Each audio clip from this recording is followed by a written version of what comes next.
Okay. Thank you, everybody. Well, I will call this meeting to order. It's a business meeting of the Westland City Council. First order of business is to do the Pledge of Allegiance. So if we could all please rise. Face the flag. And I pledge allegiance to the flag. States of America, Republic for which it stands, one nation, indivisible, with liberty and justice for all. Thank you, everybody. Obviously, as some of you are aware, out in the public, there's been a tragic incident related to the Willamette Falls where a kayaker went over and they're still missing. And so I just wanted to do a quick moment of silence for that person, just to recognize that. The news media has reported it was a person on vacation from California, just 20 years old, and this impacted us all as we all found out that news today. So just a quick moment of silence, please.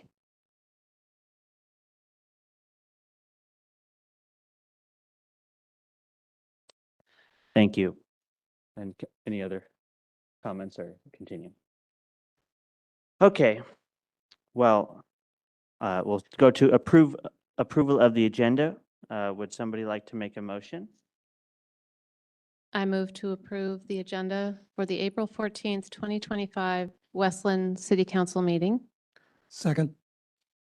It's been moved and seconded to approve the agenda for the April 14th, 2025 Westland City Council meeting. Any discussion from the City Council? Okay. Seeing none, call the roll, please. Counselor Bonington? Yes. Counselor Bright? Yes. Council President Baumgartner? Yes. Counselor Groner? Yes. Mayor Bielostowski? Yes. Thank you. So the motion passes. The agenda is approved. And we'll move on to public comments for items not on the agenda. Do we have any? Brian Greenwald? Hi there, welcome. Just make sure the green light is on the microphone and state your name and city of residence, and you have up to 3 minutes. Oh, there you go. Perfect. Is that better? Yep, go ahead. Okay, my name is Brian Greenwood. I live at 2339 Athena Road, which is the corner of Apollo and Athena. And on the 13th or 14th of February, we had a snowstorm and gravel was put down everywhere. And here it is, April 14th, and the gravel is still everywhere. And I'm just wondering, are we going to pick up the gravel at some time? Because it does present a hazard. It's in the bike lanes. If you have to walk on it, the area is very steep. You could slip easily. And it damages cars too, you know, when people flick rocks up and you're driving. Can we show a couple of more shots? I just took some shots because I know everybody will say, give me an example. You go to the next one, Kathy, please. But you see it's everywhere. This is just where I live. It's in the bike lanes. I don't know how you're supposed to ride a bike with gravel on a hilly street. So anyway, I've been carping about this for over a month, to the city. And I'd like to see it cleaned up. If we don't have the ability to clean it up, then we shouldn't be putting it down. That's all I've got to say. Thank you for raising that. And You're thank you for providing the pictures. And we will have our staff get in touch and follow up. And That would be great. Thank you.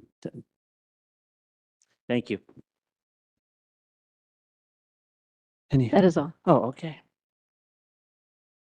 Well, next item on the agenda is mayor and council reports. We have a few community advisory board appointments. And so I will place before the council appointing Kent Wyatt to the CCI committee, Shannon Knight to the EDC, Economic Development Committee, excuse me, and Rob Kugler to the Sustainability Advisory Board. Is there a motion and a second to approve, please? I move to approve the mayor's appointments. Second. Okay, it's been moved and second to approve appointing Kent Wyatt to the CCI committee, Shannon Knight to the Economic Development Committee, and Rob Kugler to the Sustainability Advisory Board. Any Discussion? Okay, and we have one to revisit next week. We'll put that on the agenda for next week for another round of appointments. Please call the roll. Counselor Reich, Yes. Council President Baumgartner, Yes. Counselor Groner, Yes. Counselor Bonington, Yes. Mayor Listowski. Yes. Thank you and congratulations to those community members who were appointed. And as always, we appreciate everybody putting in their application. It's always difficult to go through and choose. So thank you. Anything else on that topic? Okay. Mayor, this next one is reports from community advisory groups or city business in general. Who would like to make a report? Councilor Bragg, please. I attended the Utility Advisory Board meeting last Tuesday, and the discussion was about the requirements of the system based on the water system master plan and the funding needs that we need to figure out how we can accommodate to get all of that work done.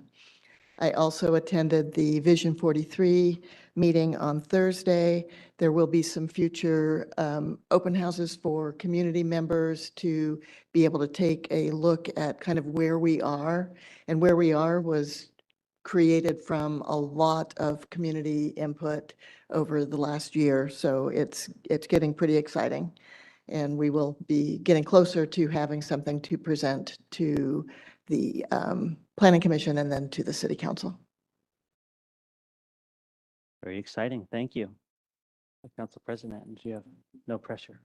I just would speak briefly about the call that the mayor and I had with representatives from Grand Ronde, who we are hoping to continue to have a good relationship with and improve our relationship.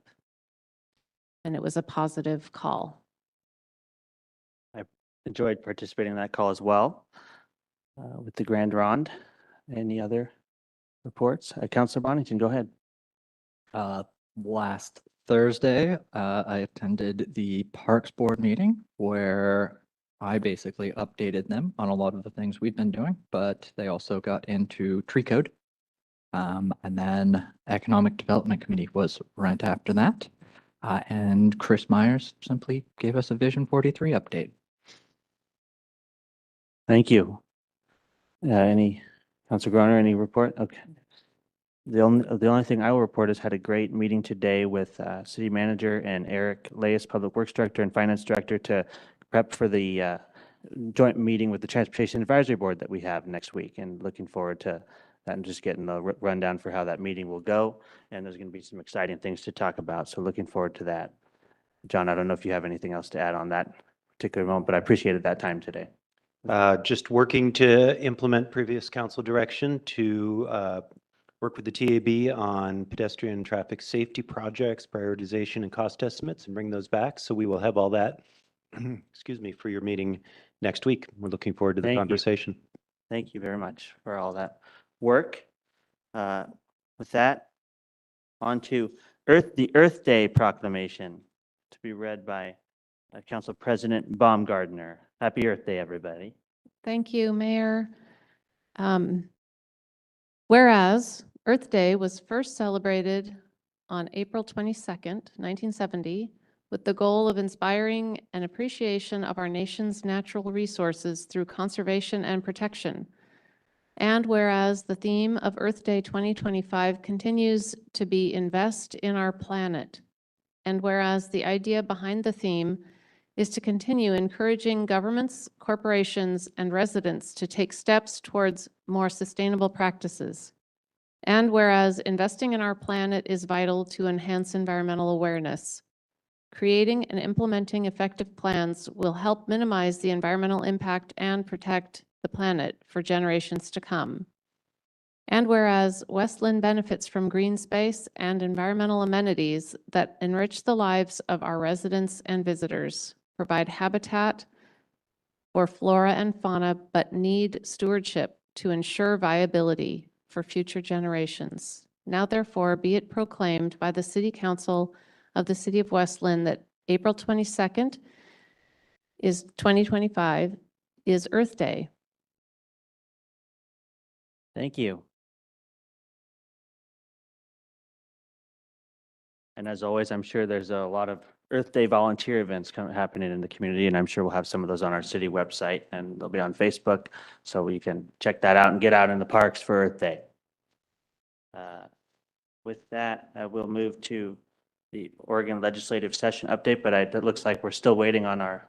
We lobby. are. He reports 6:20 arrival time from Salem. Okay. So we can keep moving into the agenda. I told him he may get delayed here too. Okay.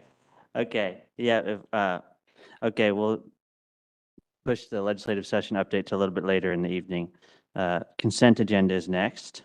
Would somebody like to make a motion to approve the consent agenda? Yes, thank you, Mayor. I move to approve the consent agenda for the April 14th, 2025 Westland City Council meeting, which includes the February 18th, 25 and March 17, 2025 meeting notes, meeting minutes, an agreement with Clackamas County regarding Plastic Pollution and Recycling Modernization Act, and the Lake Oswego Communications Intergovernment Agreement. Second. Okay, it has been moved and seconded to approve the consent agenda for the April 14th, 2025 Westland City Council meeting, which includes the February 18th, 25th, and March 17th, 2025 meeting minutes, an agreement with Clackamas County regarding Plastic Pollution and Recycling Modernization Act, and the Lake Oswego Communications Intergovernmental Agreement. There is no discussion on consent agenda, so I'll just call the roll, please. Council President Baumgartner, Yes. Councilor Groner. Yes. Councilor Bonington, Yes. Councilor Bright, Yes. Mayor Budenstowski. Yes. Thank you. Moving right along. Doug may be pushed. Doug may be later. pushed. I need a minute just to grab staff from downstairs since we're running so early for the next Okay. items. It's possible that by the time we're back, Doug will be here, so. And that is our city lobbyist for the record. We have a legislative session update on our agenda, but we can just plan to start the hearing and then Doug can, let's take a brief recess. Is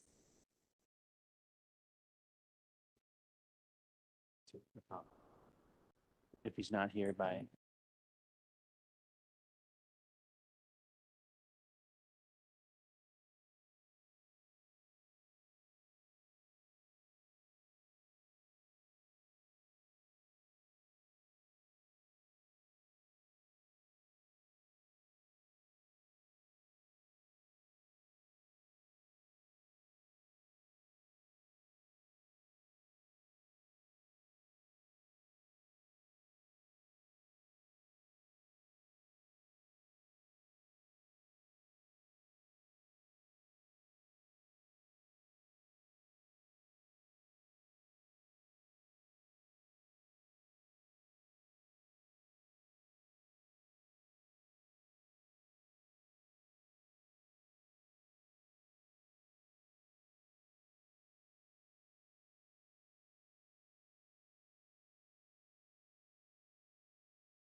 Sorry, everybody. We went so quickly. We are 30 minutes ahead of schedule, so we got to wait a little bit to make sure that, to get our staff ready for the hearing.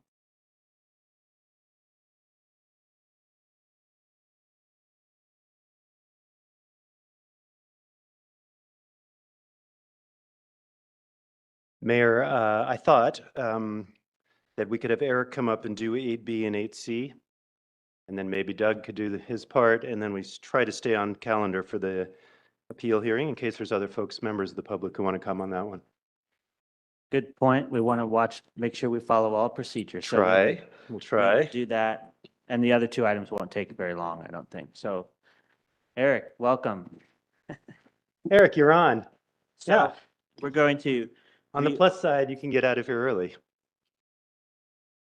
we're going to just move into the business meeting, but instead of starting with the public hearing, we will do a couple of the other agenda items. It was pointed out that that was noticed for a little bit later in the evening, so getting as close as we can to that time to allow folks from the public to come and be present for that if they want to testify.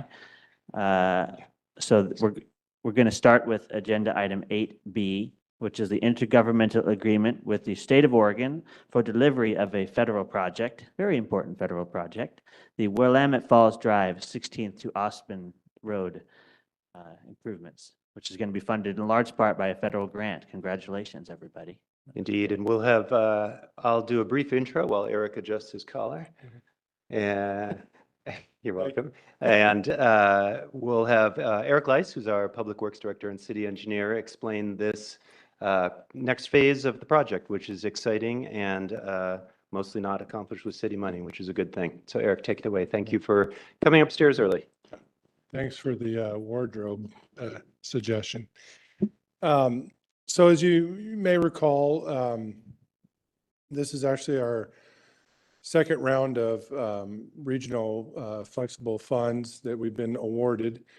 Back in 2016, we were awarded money for Highway 43, and now in 2022, we were awarded $3,497,580 through Metro's RFFA program. The award is for the 25-27 cycle. Again, the process is coordinated through Metro, and what the RFFA does is it identifies and distributes the region's allotment of federal transportation dollars.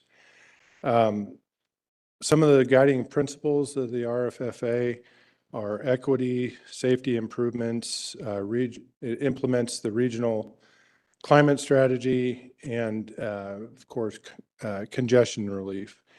To meet the federal requirements, the city proposed multimodal improvements along Willamette Falls Drive from 16th Street to Ostman, basically continuing on our Main Street project from 2018. The improvements, again, will focus on separated bike and pedestrian facilities. And it will implement part of the city's long-range transportation plan of having those multimodal improvements from Highway 43 to the Tualatin River. The reason we're here tonight is because the city is coordinating with ODOT to implement this project. The city is not an authorized federal agency to manage and deliver a project with federal funding.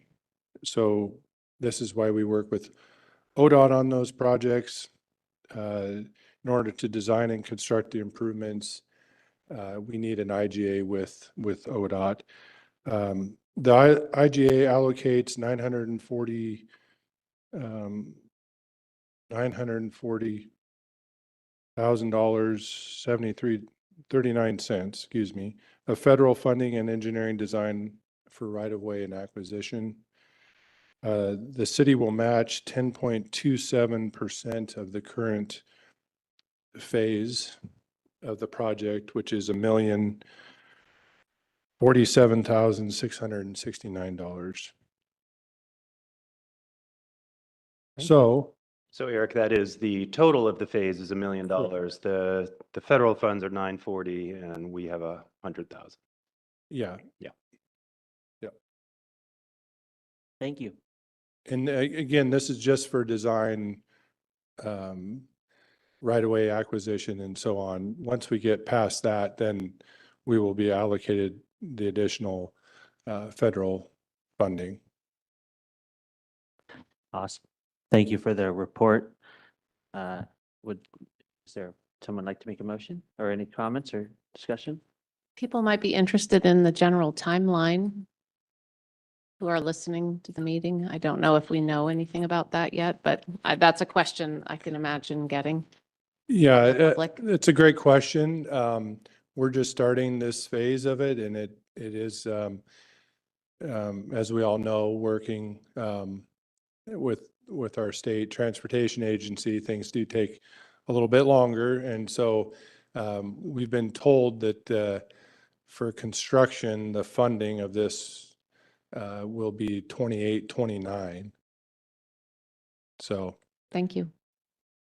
Few years out, yeah, but we still have the money. That's good. yeah. Nice to get a federal grant. I Please. can make a motion. Please. I move to approve the proposed intergovernmental agreement with the State of Oregon Department of Transportation to deliver the federally funded project for pedestrian and bike improvements on Willamette Falls Drive between 16th Street and Ostman Road. Second. It has been moved and seconded to approve the proposed IGA with the State of Oregon Department of Transportation to deliver the federally funded project for pedestrian and bike improvements on Willamette Falls Drive between 16th Street and Ostman Road. I would just say, having grown up near the area, this is a very important project because there is that gap there without a sidewalk or bike lane. So we appreciate that coming to fruition. Any other discussion?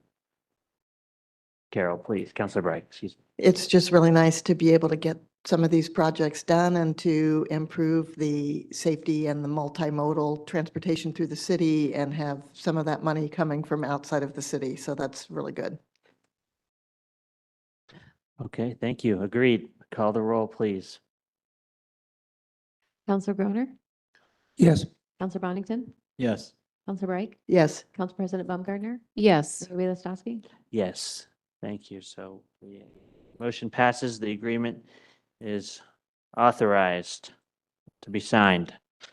And we'll go on to 8C, which is the award of the contract for the 2025 Waterline Replacement Project. Very important and good work happening. Thank you, Mayor and Council. We'll keep Eric up here and ask him to introduce this. And I'll just note that water capital projects are one of your council priorities for the next 3 years. This is really important. I always say it's probably the most basic and important function we provide is delivering clean water to our residents. There's an immense system need, and we're happy to be able to do a small percentage of that each year. So Eric, if you can explain where this money comes from and where it'll be expended. Sure. Thank you. And this is normally our annual road program. That's been on pause the last couple of years, just sort of in waiting to see what the ODOT Waterline project on the bridge is going to be. But we're moving ahead again with another replacement project for existing cast iron, ductile, and asbestos cement water lines, substandard water lines, as we call them.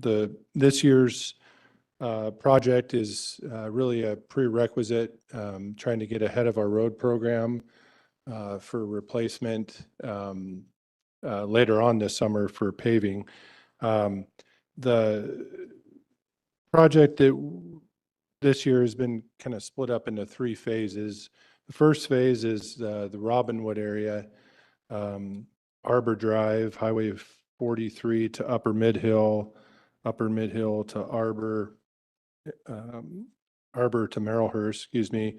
And then Robinwood, there's a real, I guess, unique series of plastic services in the backyards along Robinwood. And so that's problematic because our guys can't always get in there when there's a break. There has been several breaks. And so those services are going to be relocated to come off of the main in Highway 43.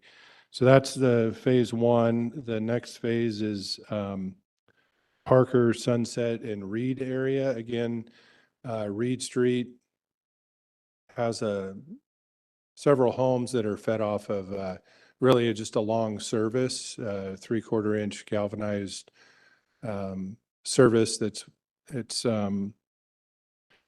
very undersized for that amount of homes. And so we will be extending a new 8-inch main up Sunset around to Parker and then down Reed. The third one is completing a small section on Dollar from Ostman's to Fields Drive. It was not part of the middle school project, so we'll be making that improvement there. And then Santa Anita at Hidden Springs. Again, really the theme of this year's projects is substandard. There's an exposed main through a creek bottom that's really vulnerable. And again, difficult for crews to get in to fix. So that's going to be abandoned, rerouted into Santa Anita Drive. So with that, we had a good showing of contractors. The project was advertised in bid in accordance with Westland local contracting rules. The bid opening was held on March 20th. We received a total of 10 bids, which was good news. Icon Construction and Development was determined to be the lowest responsive and responsible bidder with a bid of $1,463,679.04. We have completed previous projects with Icon successfully, and yeah, so $1,463,679.04 from the water fund. The water fund's healthy and budgeted for this project with this anticipated project. So with that, I can answer any questions if there are any. Only question I have is, do we have a communications plan for the affected areas when we're doing the work on the streets? Yeah. Door hangers and things like that? Yeah, we'll have our communications coordinator out door to door during the project to help answer any questions that they might have. Once we have a project kickoff, we'll have a better idea of what the contractor's plan is. I understand they want to try to tackle this with 2 crews, which is good news to get in and get it done. One thing I didn't add is replacement. So we're installing 147 feet of new 6-inch, 4,055 of new 8-inch, and 450 feet of new 10-inch. So quite a bit of feet of pipe for replacement. Great. Councilor Groner, question? Yes, could you please share the timeline for when these will be executed? And I presume there'll be road work after the pipes are installed? Correct. My understanding is after this, hopefully being approved, we'll schedule a kickoff meeting, and talking with the contractor last week, their thoughts are to get started by mid-May. So we got to approve some submittals. They got to get some bonds and necessary paperwork in, but hope to be going by mid-May. Okay, any questions? Councilor Bonington, please. So having gone through this with the bike kiosk a couple weeks ago, does this bid, or have there been any conversations, I guess, about increased materials costs due to tariffs? Iron and steel are different, but perhaps some of these materials are affected. I don't know. Is that built in at all? It didn't come up in the bid that I'm aware of. And, you know, there's always changing conditions, and we'll have change orders most likely, but it's per foot of the pipe. And so what they bid it as. And my understanding is they have the material on hand already. Perfect. Good questions. Thank you. Seeing no other questions, please make a motion. Thank you, Mayor. I move to authorize the city manager to sign a contract with Icon Construction and Development in the amount of $1,463,679.04 for the 2025 Waterline Replacement Project. Second. Okay, it's been moved and seconded to authorize the city manager to sign a contract with Icon Construction Development in the amount of $1,463,679.04 for the 2025 Waterline Replacement Project Program. Any discussion? Just glad these are moving forward. Thank you for bringing this to us. Call the roll, please. Counselor Reich, Yes. Council President Baumgartner, Yes. Counselor Groner, Yes. Counselor Bonington, Yes. Mayor Bielostowski. Yes. Thank you. So the motion passes and you're authorized, John, to sign the contract. Thank you, Mayor. I appreciate that, and thank you, Eric. Yeah, thank you. Mayor, you and council have a choice in front of you in terms of procedure. If you don't mind, I thought I might ask the room a question. We have a number of members of public here for our public hearing, the appeal hearing, and I'm wondering if you folks know of other members of the community that are planning to come that aren't here yet, because we hadn't advertised this until 7 p.m. If everyone's here, we could move that part forward since we have a lot of folks in the room for it, and we could make Mr. Riggs wait since he's only one person. But entirely up to you, of course. I anticipate the legislative session update is only 15 minutes, so would people object if we do the legislative session update real quickly so Doug Riggs can go home? He had a busy day down in Salem. I know everybody else has busy schedules as well, but he came up for this. So let's do the legislative session. Wait, what? Excuse me. Please, go ahead. Sorry, what I had suggested was that we move ahead with the land use hearing. Oh, excuse me. And then we make Doug wait. Oh, you said, I thought you were polling the. Sorry, I asked these folks, they don't know of anyone else who's Okay. planning to come, so I think we could move forward. Okay, excuse me. We'll do that. Sorry to be unclear. No, no worries. It's a little bit unusual just with the timing of everything tonight, how we moved so quickly. Thank you, everybody, for waiting. So we'll start the public hearing, and I'm just going to read the beginning, and I have an announcement to make because this was the one where I previously recused myself.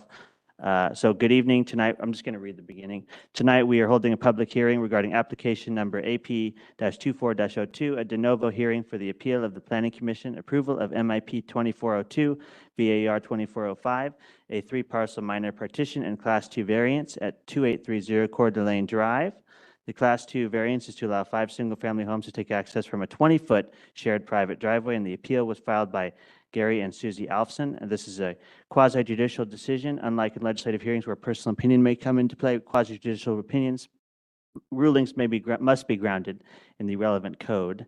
And I am going to abstain from participation in this hearing based on the potential for a personal bias, given that I worked for the attorney of record that was representing the appellants, Mr. Kevin Harker, and I have a friendship and relationship with Mr. David Baker, who is represented by counsel opposing the application. So I will make this disclosure on the record, abstain from voting, and will vacate my seat to the council president for this particular hearing.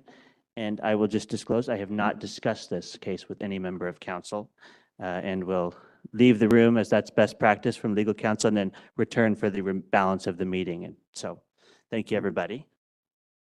Council President, go ahead. You. The procedure. Thank you, Mayor.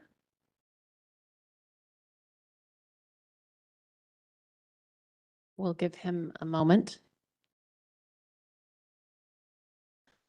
All righty. The hearing will, so do I gavel now or? I would read the script just from the start, from Oh, the okay. introduction. Introduction. Good evening. Tonight we are holding a public hearing regarding application number AP-24-02, a de novo hearing for the appeal of the Planning Commission approval of MIP-24-02/VAR-24-05, a 3-parcel minor partition and Class 2 variance at 2830 Coeur d'Alene Drive. The Class 2 variance is to allow 5 single-family homes to take access from a 20-foot shared private driveway. The appeal was filed by Gary and Susie Alfson. This is a quasi-judicial decision. Unlike a legislative hearing where personal opinion may come into play, quasi-judicial rulings must be grounded in the relevant code. The hearing will proceed as follows. After the preliminary legal matters, staff will make a presentation followed by the applicant appellant's arguments. And then the council will hear public testimony. Finally, there will be time for a rebuttal by the applicant appellant. The applicant appellant will have 20 minutes for argument and 10 minutes for rebuttal. Council members may ask questions of the appellant, applicant, staff, or anyone else who testifies during the time they provide their comments. If you have signed up to speak during the public comment portion of this hearing, please wait to be recognized by the council before speaking. When it is your turn, please state your name and city of residence for the record so the information can be entered into the minutes. Speakers will be limited to 5 minutes. The appeal is a de novo hearing, which means new facts or evidence may be submitted. All evidence presented to the lower approval authority shall be made part of the record. I now call to order the public hearing and ask the city attorney to cover the preliminary legal matters. Thank you, Council President. The criteria that must be addressed in this hearing are CDC Chapter 12, Residential R7, Chapter 48, Access, Egress, and Circulation, Chapter 75, Variances and Special Waivers, Chapter 85, Land Divisions, General Provisions, Chapter 92, Required Improvements, Chapter 99, Procedures for Decision-Making, Quasi-Judicial. As the City Council is sitting quasi-judicially, any testimony, argument, or evidence that speakers give the Council must be directed at these criteria or at some other criteria in the code or comprehensive plan which the speaker believes should apply to this decision. If your testimony would be repetitious, but you would like the opportunity to appeal the decision, you must have completed the speaker sign-up form.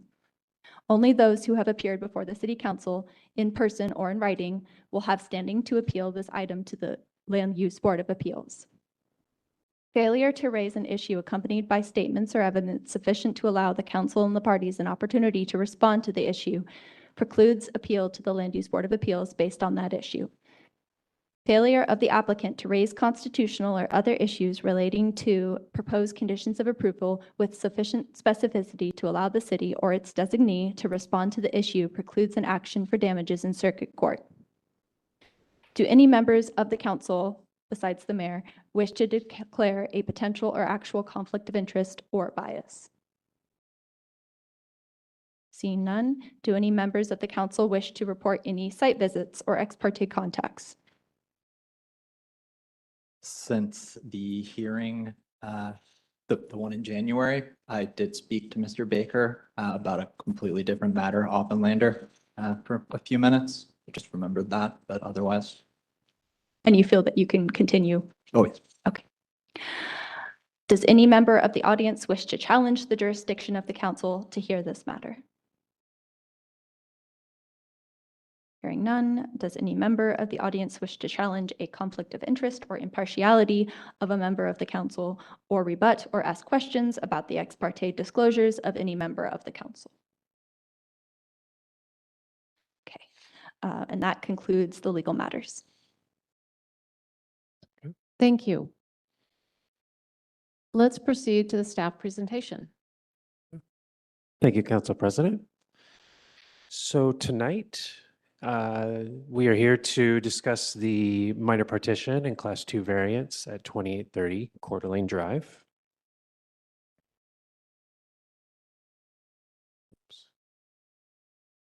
And the applicant is requesting to partition their lot into 3 and which is the minor partition, and then a Class 2 variance for use of the private shared driveway by 5 single-family homes. Currently, the shared driveway is used by the existing home on 2830 Coeur d'Alene, and then 2 neighboring lots to the west of this. So originally, the Planning Commission heard the minor partition and Class 2 variance at the November 6th hearing and approved the application with conditions. The applicant then filed for an appeal. Original appeal hearing was on January 6th of this year. The record was opened, and then the applicant had requested a continuance to tonight. So that's where we stand as of now. Just some dates of importance here to note. Starting off with the application being deemed complete in September, the original decision by the Planning Commission on November 6th. December 5th was the date that the applicant, or the appellant in this case, filed for the appeal. At the same time, the applicant also granted an extension for the final decision because we were coming up on the 120-day deadline. So that was granted to, I believe it was middle of March of some year, but that was further extended by the applicant at after the January 6th hearing. So the final decision deadline for this one as of now is June 14th, 2025. Are there any brief clarifying questions of staff before moving on to the appellant's argument? Oh, you're not done. Oh, not quite done. sorry. Yeah, I have a little bit more, if I may. Yeah. Please proceed. Okay. So just some property information here. The property is zoned R7. And then much of the area is similar zoning. The portion there in the darker yellow is R7, and then in the lighter yellow is R10.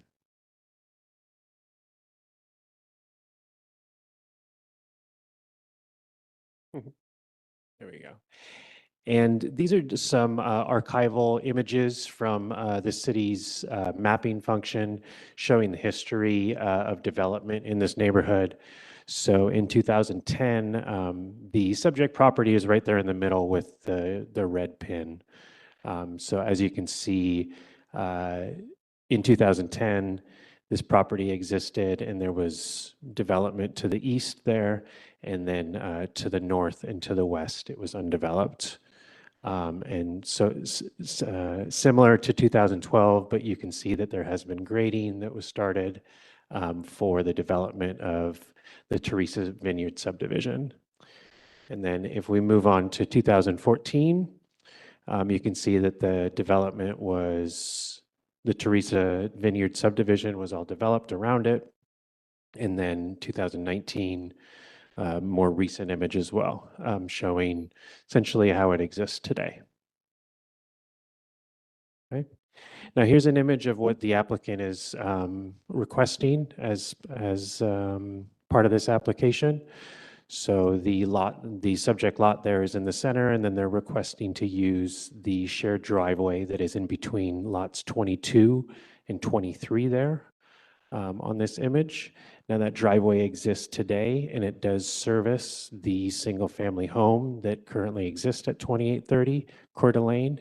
The applicant is essentially requesting to use that shared driveway for the 2 additional lots as part of this application. Based on our code, the applicant could do this by right if it was you could use a private shared driveway if it was for total lots. But because there's 5 total lots that would be using that driveway, that's what triggers the Class 2 variance in this case.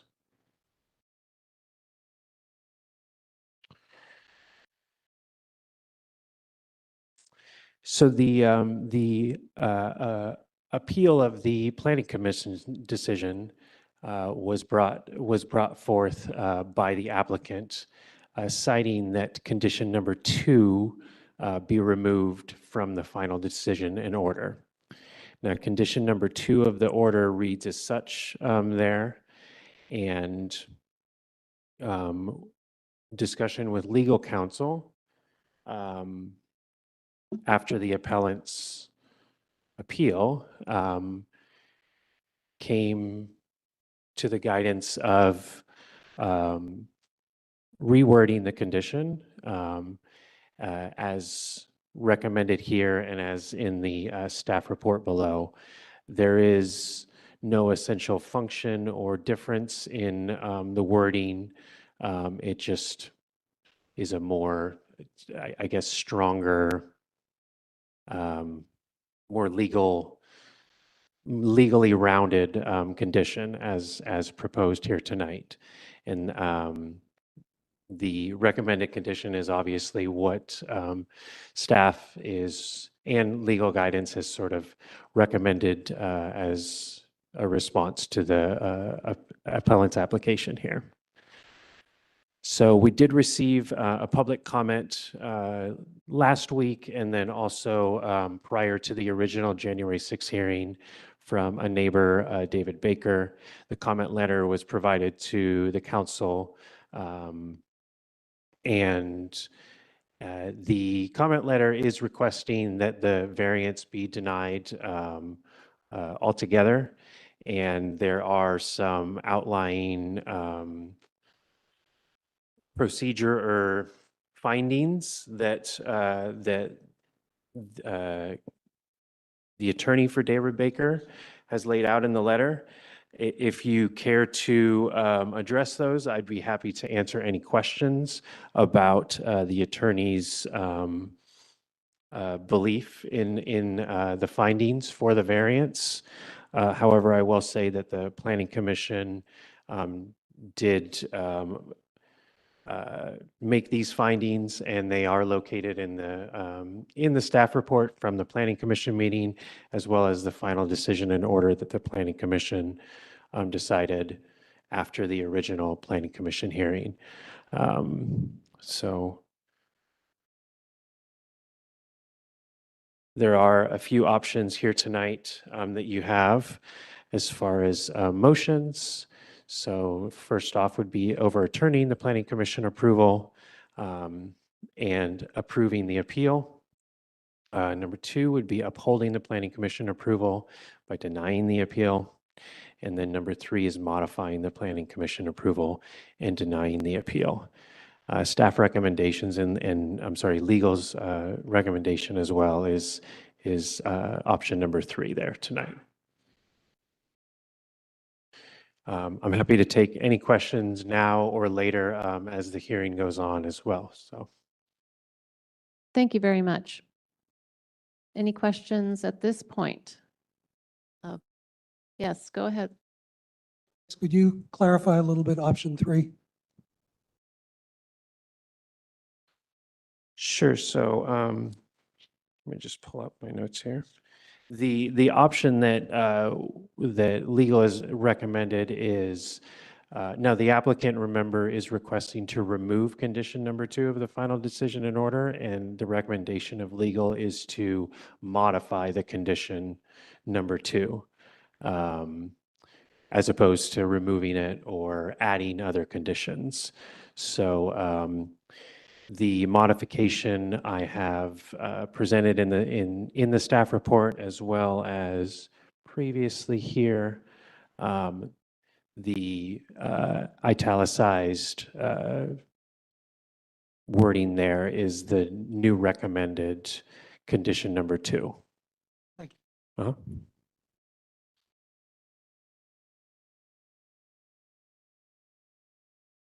No other questions? Okay. So at this point, we can continue with appellant's argument. You'll have 20 minutes to present.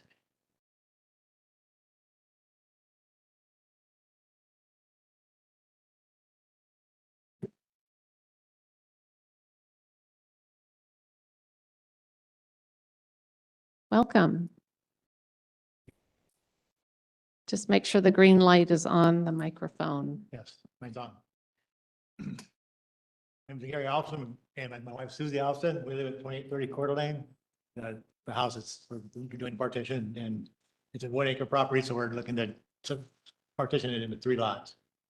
I have to apologize for my language. It's I got Parkinson's, so I went a little choppy. So if you don't understand me, please let me know and I'll try again. You're fine. My father also has Parkinson's, so I'm right here supporting you all the way. I can say we're the residents of the house on our property, the house and lot. We've been there for 40 years and it's seen a lot of development around it, and you know, they just hold us into a situation where we got now, where we're looking at trying to split partition the property and move forward. We would like to appeal the condition number 2 of the planning commission final decision regarding the shared access easement to 3 lots and the 2 lots of Teresa Vineyard on Coeur Lane.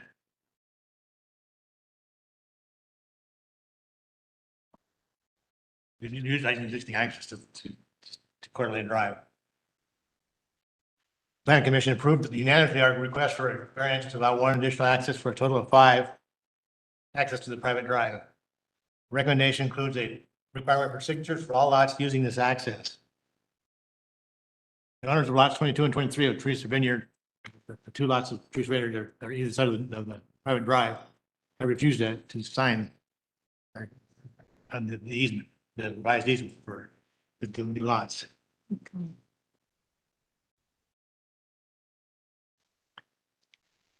Access for the 2,000 square foot Alson lot will be required to utilize track C at the east side of our lot if they won't, we can't get their signatures. This will create limited access possibilities and hardship for the proposed Alpha properties that are a due safety concern condition for track C. Partition and subsequent selling the lots paid by the partition were planned to fund our retirement and now that I'm planning, this isn't for my progressive diseases. And sped things up. So I don't, we request this requirement for signatures be waived and the variance request for 1 additional access to the easement between lots 22 and 23 be approved. Our property has been zoned R7. It could be divided into 5 lots if we wanted to. And that's per city code. We only have 3 lots. So we're not going full density on this thing. We're trying to be in tune with with the neighborhood.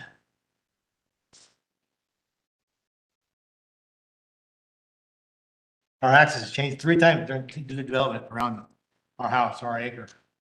Our proposal will not alter the current access to our acre or to Coeur Lane Drive with the Sparks Planning Commission submittal.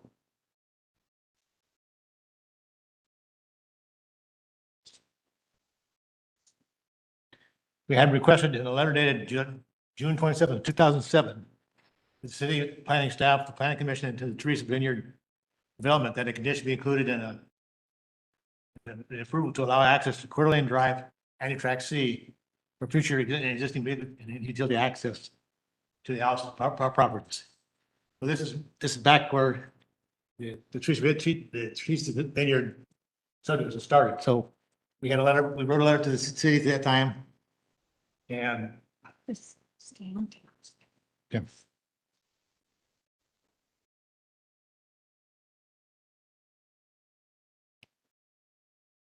So we wrote a letter to ask for allow access to Coeur Lane Drive and track C for future existing vehicular traffic and utility access for the house and property.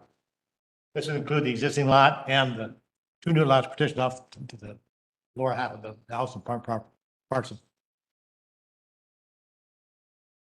And the new TV lots, 22 and 23. These conditions were submitted and approved by the city staff, that's back in 2007, the planning commission and Teresa Vineyard representatives. The letter's intent was to provide opportunity for access and utility connections rather than the limitations of the 2 access maximum that's on the plat. We'll get that later.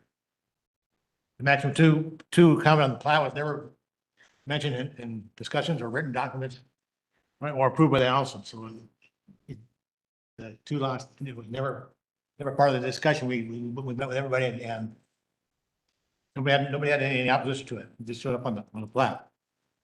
The access for lots 22 and 23 are adjacent to the Coeur Lane curb and sidewalks. While the 3 house and accesses will be at the other end of the existing road. These accesses have clear visibility from one end to the other one. Track C has limited visibility. I don't know if you drove Track C, you can see that it's got some very sharp curve at either end, and it's difficult to see. It's very, very uncomfortable to drive. The new access required to Track C will need to be located on the east lot line of the house and parcel.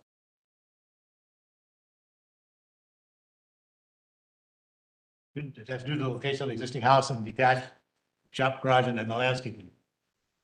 property slopes to the south, approximately 10% of required steep driveway down to the side. They require retaining walls and easements on the adjacent property line, and removal of a 3-foot diameter redwood tree. Removal of that, the removal of the detached garage and shop. And really relocation of our well, it's right there. We are required to access on track C to the north. It should be less safe for pedestrians to do the sharp curves at each end of the access, creating less visibility. Current access to Coeur d'Alene Drive and the track C are similar construction and curb and sidewalks and I think it's basketball. Track C is used extensively by children living in the area, by neighborhood walkers, by delivery trucks, and local traffic. Property slopes down to the south and limiting visibility for all vehicles. And residents accessing the road. We estimate this would cost us $50,000 to put our driveway through the east side of our property, taking out the shopping garage and well and the grading and everything else I mentioned. Plus the cost to, and the slogan, $50,000 doesn't include the replacement of the shop and the garage for detached, so there's another $100,000 probably for a shop and garage. It hits our pocket. We have contacted the surrounding property owners and none of them were opposed to the partition except lots 22 and 23. There were no attendees from the Teresa Vineyard subdivision at this first meeting. Amen. We're not part of the Teresa Vineyard subdivision, nor the HOA. Access to the house can be routed to track C when the house and half acres is developed into 2 lots and the house is demolished. And with the 10,000 square foot houses are developed. Return to city files and county records have conflicting information regarding the access to track C and the existing access to Coeur d'Alene Drive. These notes conflict with other planning commission comments, my letter to the city, condition of development, the plat, and other recorded documents in the files. And don't have any restrictions on how many accesses we can have. Joint easement was placed in place before any owner resided in the Teresa Vineyard lots. The letter submitted by Allison to the planning commission is included in this report. In the letter, Gary Allison at me states, we would appreciate your consideration, including conditions of approval of our proposed development to ensure adequate vehicle and utility access to our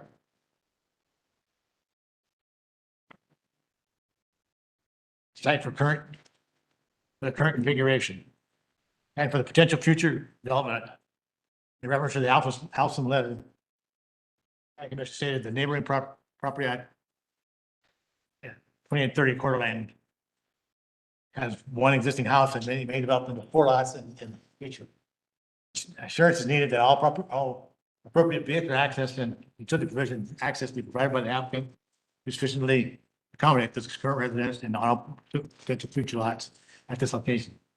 That's the planning commission reiterating what I sent a letter to them to back in the beginning. Planning Commission's final decision to June 20th, 2007 states the following. A motion was made and second and passed to approve the application with 4 additional findings. 2 additional conditions of approval regarding utility act provisions and bigger access to the neighboring property at 2834 Lane. This information presented to the Planning Commission conflicts with notes 9 and 24 on the plat for Teresa Vineyard, which states that the maximum of 2 accesses be allowed for each of Allison's access to Coeur d'Alene from track C or from the existing private access. Since we were not informed of these 2 access restrictions, we do not believe that we should be held to this requirement. The existing access to the east between lots 22 and 23, and the Allison lots to the east between lots 22 and 23. Created by development of Teresa Vineyard subdivision. This new access consists of 20-foot wide joint access using construction by Teresa Vineyard. And access to utility easement, joint maintenance agreement, page 2, item 2, grant of easement states that Teresa Vineyard hereby creates and grants the present, future owners of lot 22 and 23. And also property non-exclusive and reciprocal easement over and under lot 22 and 23 be used for ingress, egress, and private and public utility purposes, as more specifically described in the plat.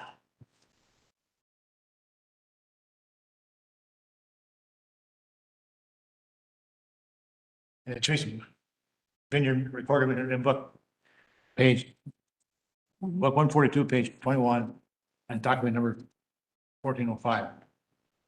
The access to utility easement and joint maintenance are given on page one of 7 of note 9 states, whereas Teresa Vineyard and Allison decided to create non-exclusive reciprocal easements described herein for the purpose of ingress, egress, and the placement of lots 22 and 23 in the Allison property.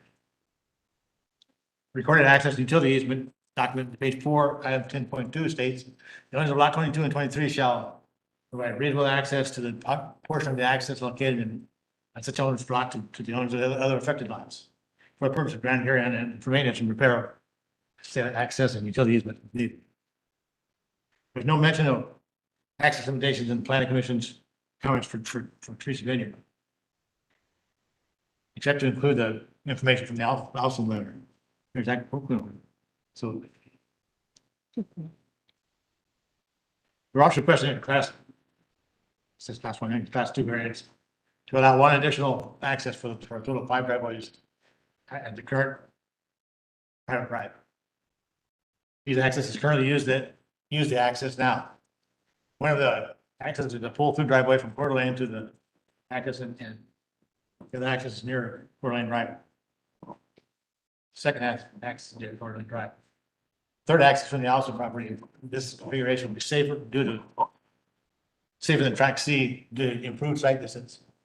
There were not many changes to the access from Coeur Alene to the Allison lot. We're not changing the access at all.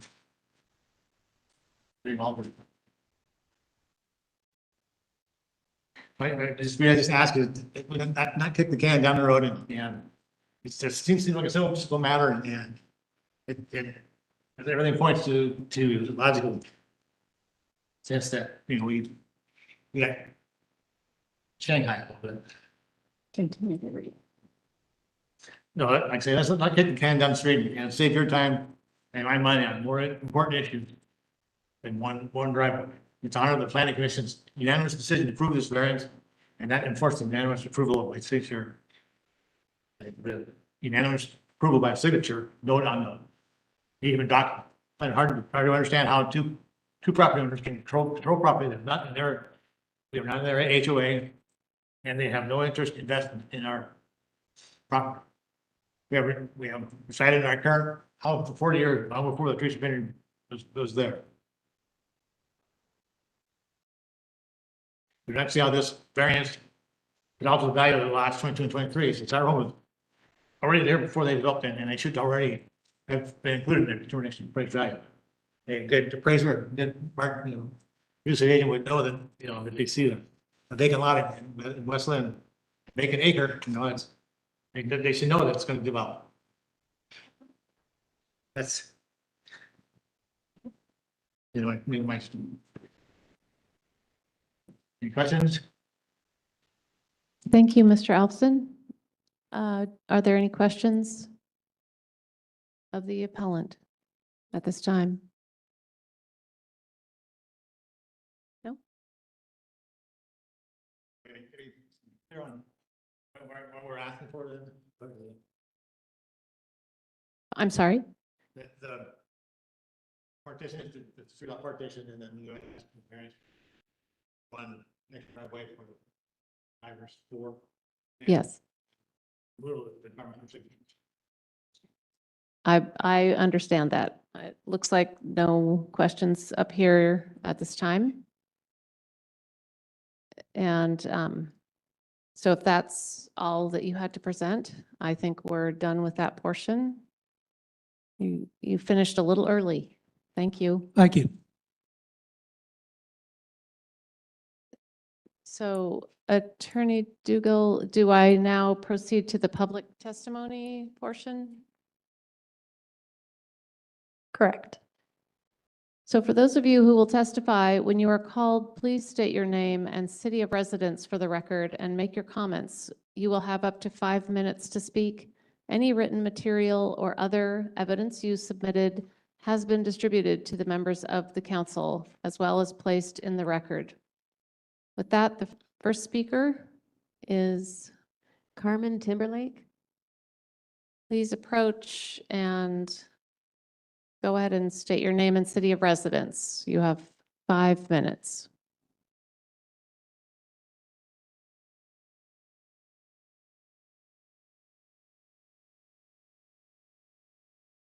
Thank you. I'm Carmen Timberlake of West Lynn, and this is Rufus Timberlake of West Lynn. My husband Rufus and I are current property owners at 2826 Coeur d'Alene Drive, also known as Lot 23 in the Teresa's Vineyard subdivision plat and the 2011 Access and Utility Agreement and Joint Maintenance Agreement signed by Gary and Susie Alpson. We co-own the private drive at issue between lots 22 and 23 in the Teresa's Vineyard development. We purchased lot 23 in 2012 with the intent that this would be our forever home. The home is our primary residence and our only residence. We, along with the owners of Teresa's Vineyard Lot 22, our new neighbors, the Bakers, request that City Council deny the Alpson's appeal to remove the condition number 2 of the Planning Commission's final decision from 11/6/24 and to overturn the Planning Commission's original decision to allow the Class 2 variance. The Bakers have worked with the legal team over the past months. We acknowledge the time and resources they have invested in the matter. Their team will present a cogent argument for denying the appeal and for overturning the Planning Commission's original decision, allowing the Class 2 variance. 2 documents that are key to our position on the variance are the Utility and Access Agreement dated December 12, 2011, and the Teresa's Vineyard plat notes. Combined, the Teresa's Vineyard plat notes 8, 9, and 24 clearly indicate that if the Alpson's lot was to be subdivided, that a paved drive called Tract C to the north of the Alpson property would provide access to a maximum of 2 future lots, and the private drive between lots 22 and 23 would provide access to a maximum of 2 lots. Section 10.11 of the Access and Utility Agreement states that the agreement may be amended, modified, or terminated by unanimous consent of the current owners of lots 22 and 23 and the owners of what is now the Alpson's property, or by court order. Section 1, the grant of easement section of the agreement refers to ingress, egress, and private and public utility purposes that are specifically described on the plat of Teresa's Vineyard, linking the agreement with the specific descriptions in the plat. We received a letter from the Alpson's attorney dated December 23rd, 2024. We disagree with the assertion of the Alpson's attorney that the wording in section 4.4 of the access agreement implies intent of the parties to provide access for up to 4 lots of a subdivided Alpson property through the easement between Teresa's Vineyard lots 22 and 23. Section 4.4 is not prescribing which lots will take access from the easement or establishing that all 4 lots are permitted to take access from the easement. The Teresa's Vineyard plat, which is referenced in section 1 of the easement agreement, establishes that the private drive between lots 22 and 23 would provide access to a maximum of 2 lots. It follows that whichever 2 lots use the easement would be responsible for their proportional share of normal maintenance and repair costs. Earlier in 2024, prior to their request for a Class 2 variance, the Alpsons asked us to meet with them. In that meeting, they informed us of their plans to develop their property and requested our written consent to allow 3 lots from their property to use the easement between lots 22 and 23. We and the then owners of lot 22 declined their request. The Alpsons subsequently requested the Class 2 variance from the Planning Commission. We continue to oppose the variance. We understand the Alpsons wish to subdivide their property. Though development of their property does not benefit our property, we do not oppose the development of their property. We do, however, expect that development of their property would comply with the framework and obligations established within the plat notes and shared access agreement. We view traffic generated by 3 lots as proposed by the Alpsons to be excessive. We feel that our position is a reasonable one, given our natural interest in protecting the character and appeal of Lot 23 for us and for future owners of Lot 23. We respectfully request that City Council consider our reasonable position as property owners and honor the clear framework and obligations established in the Teresa's Vineyard plat notes and the 2011 shared access agreement in their decision today. Thank you. Thank you very much. you. Are there any questions? Thank you. No. Is another public speaker? David Baker.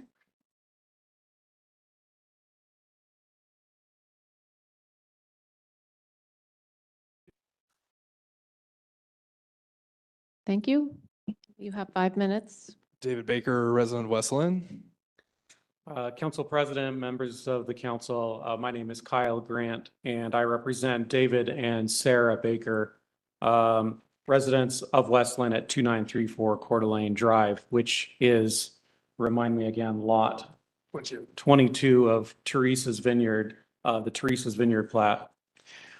In summary, although the Bakers and other neighbors are sympathetic to the appellant's situation and their efforts to present in detail their basis for appealing the Planning Commission's decision, based on the objective criteria of the code, the council should deny the appellant's appeal.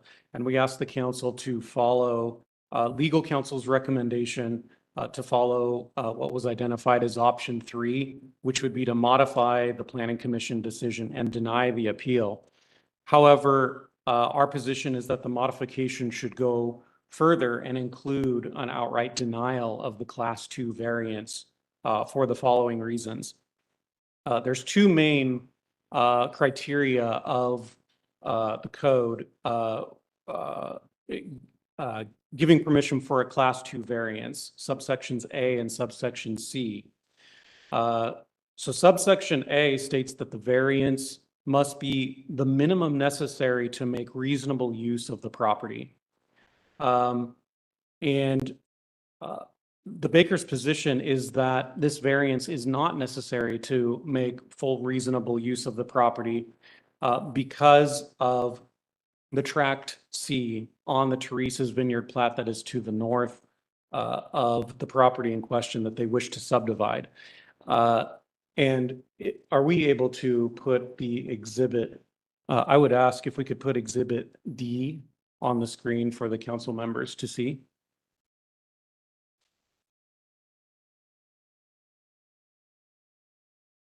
Thank you. So at the top, this picture represents the appellant's proposed variance, which would direct traffic from 5 lots onto the shared access easement that runs there in between the 2 lots in the Teresa's Vineyard plat.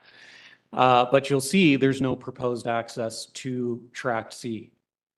And the history of this subdivision was that the appellants lobbied for and were involved in testimony surrounding the initial approval of the Teresa's Vineyard plat to allow for access rights, both on the shared access easement between the 2 lots to the south and also to tract C to the north.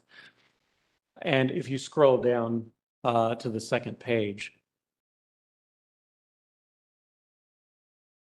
Oh, I think go back to exhibit D, sorry.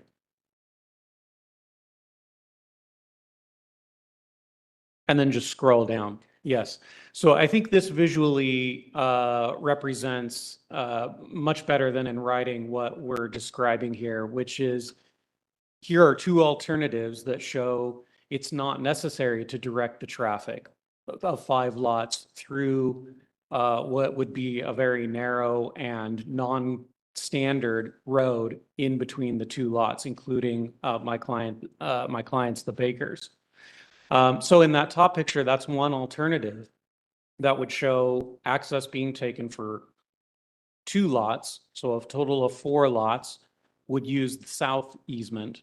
And then any partition of the north lots, whether it's partitioned into 3 or any additional lots would take access through tract C.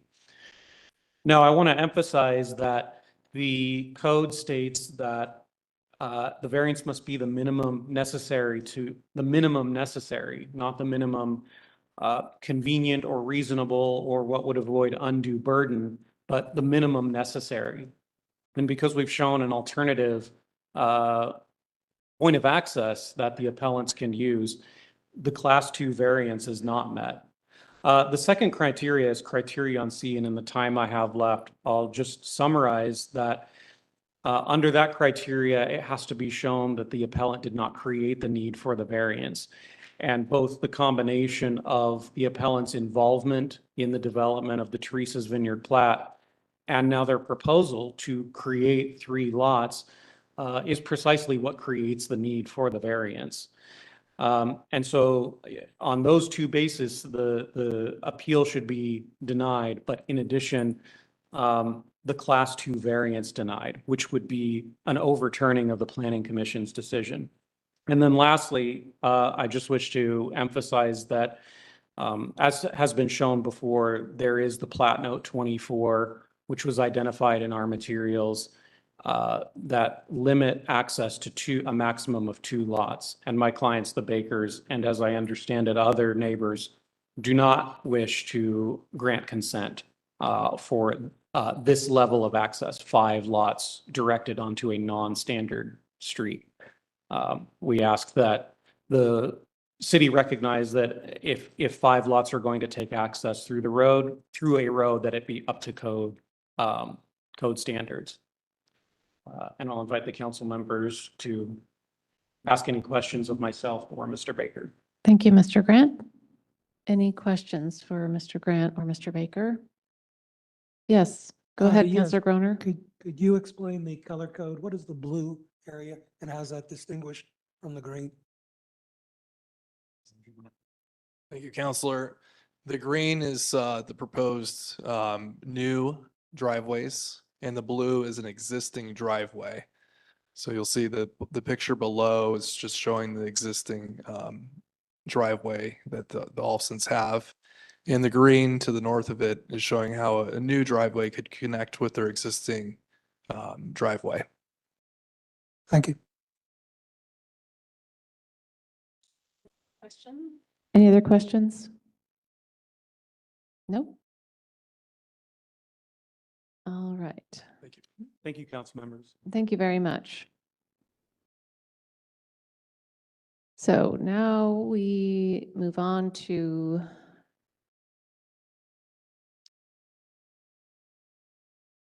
rebuttal by the applicant appellant. Does the applicant wish to respond? You could have 10 minutes if you wish to. All right.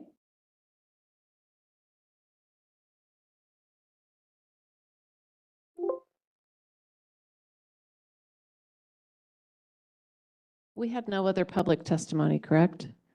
Okay. Just wanted to be sure.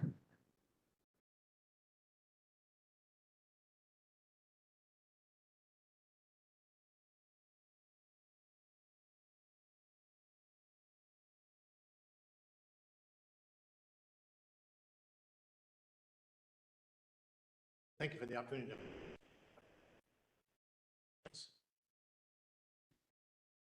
Well, the first comment I want to make is that for Peter Trees about Vineyard doesn't have my signature on it. I didn't design that. I know no input on the design. My only input was to say that we wanted to have access here, before they get into the part down the road. I had my neighbor there and said, I need to have access to my property.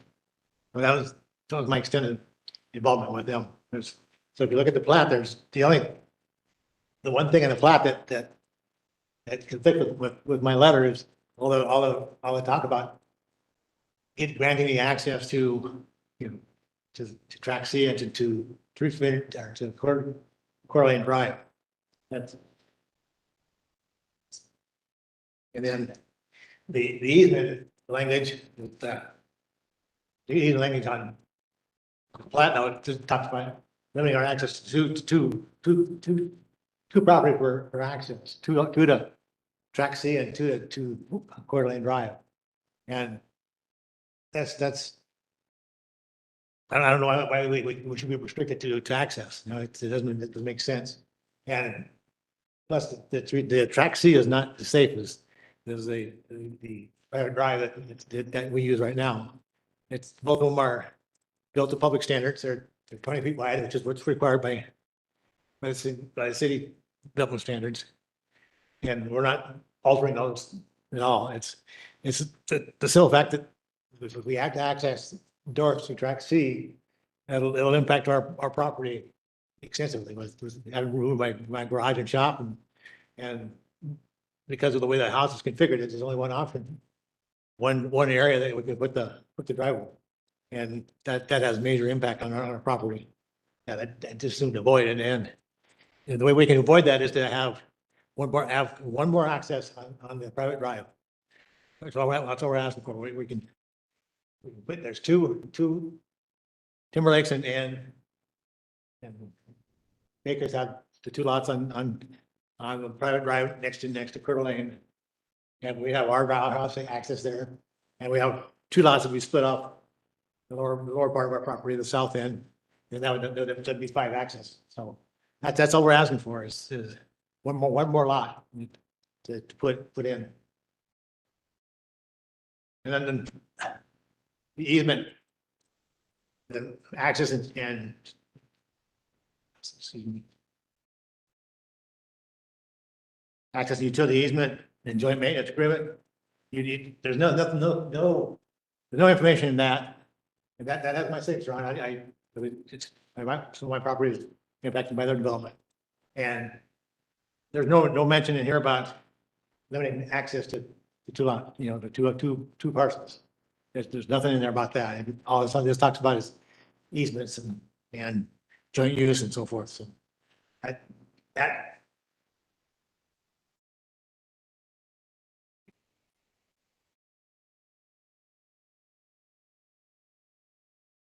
I read with my notes, I'm sorry.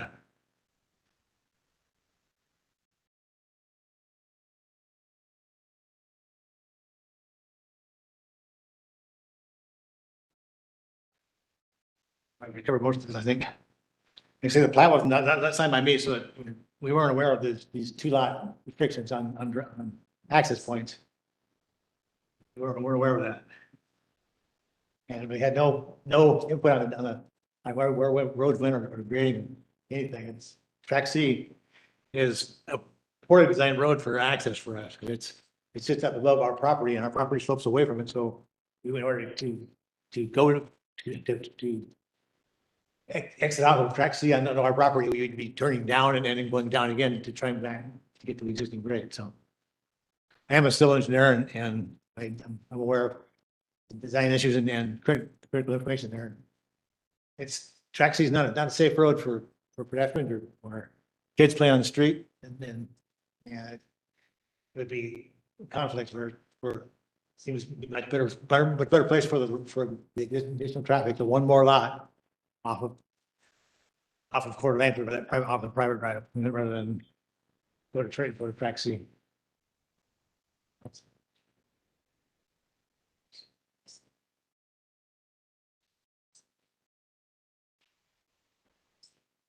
Yeah. And one thing we're saving, right now, all the realtors we've talked to and developers we've talked to have said that the house is not worth, it's worth too much to tear down. It has too much value in it. It would make sense to demo it. So if somebody does develop that property and then tear the house down, we'd be fine. We could get, that would be easier to put a driveway in and give us a lot more latitude down the road to tie in to take the house down and then regrade it. We're not opposed to that. That can be done later. So I think what Gary's saying is so down the road, if someone were to develop 2 lots where the house sits now, say on the 3rd lot, that would be the time to say, that's when the other access should be put in and utilized at that time. I understand. Thank you. Did you have anything else? I just, again, it's just a simple thing, simple thing that's got a little important. It's hard for me to understand. Like I say, I'm sitting here, city tiger for, it's just this battle. Thank you for your time. Thank you. Thank you very much.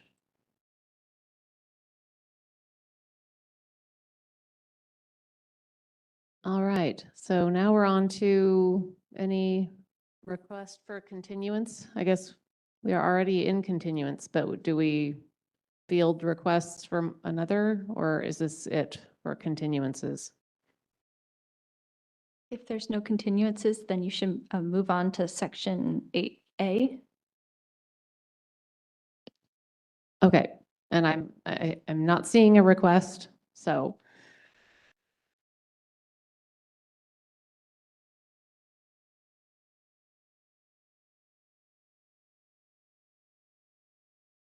So move to questions of staff. All right.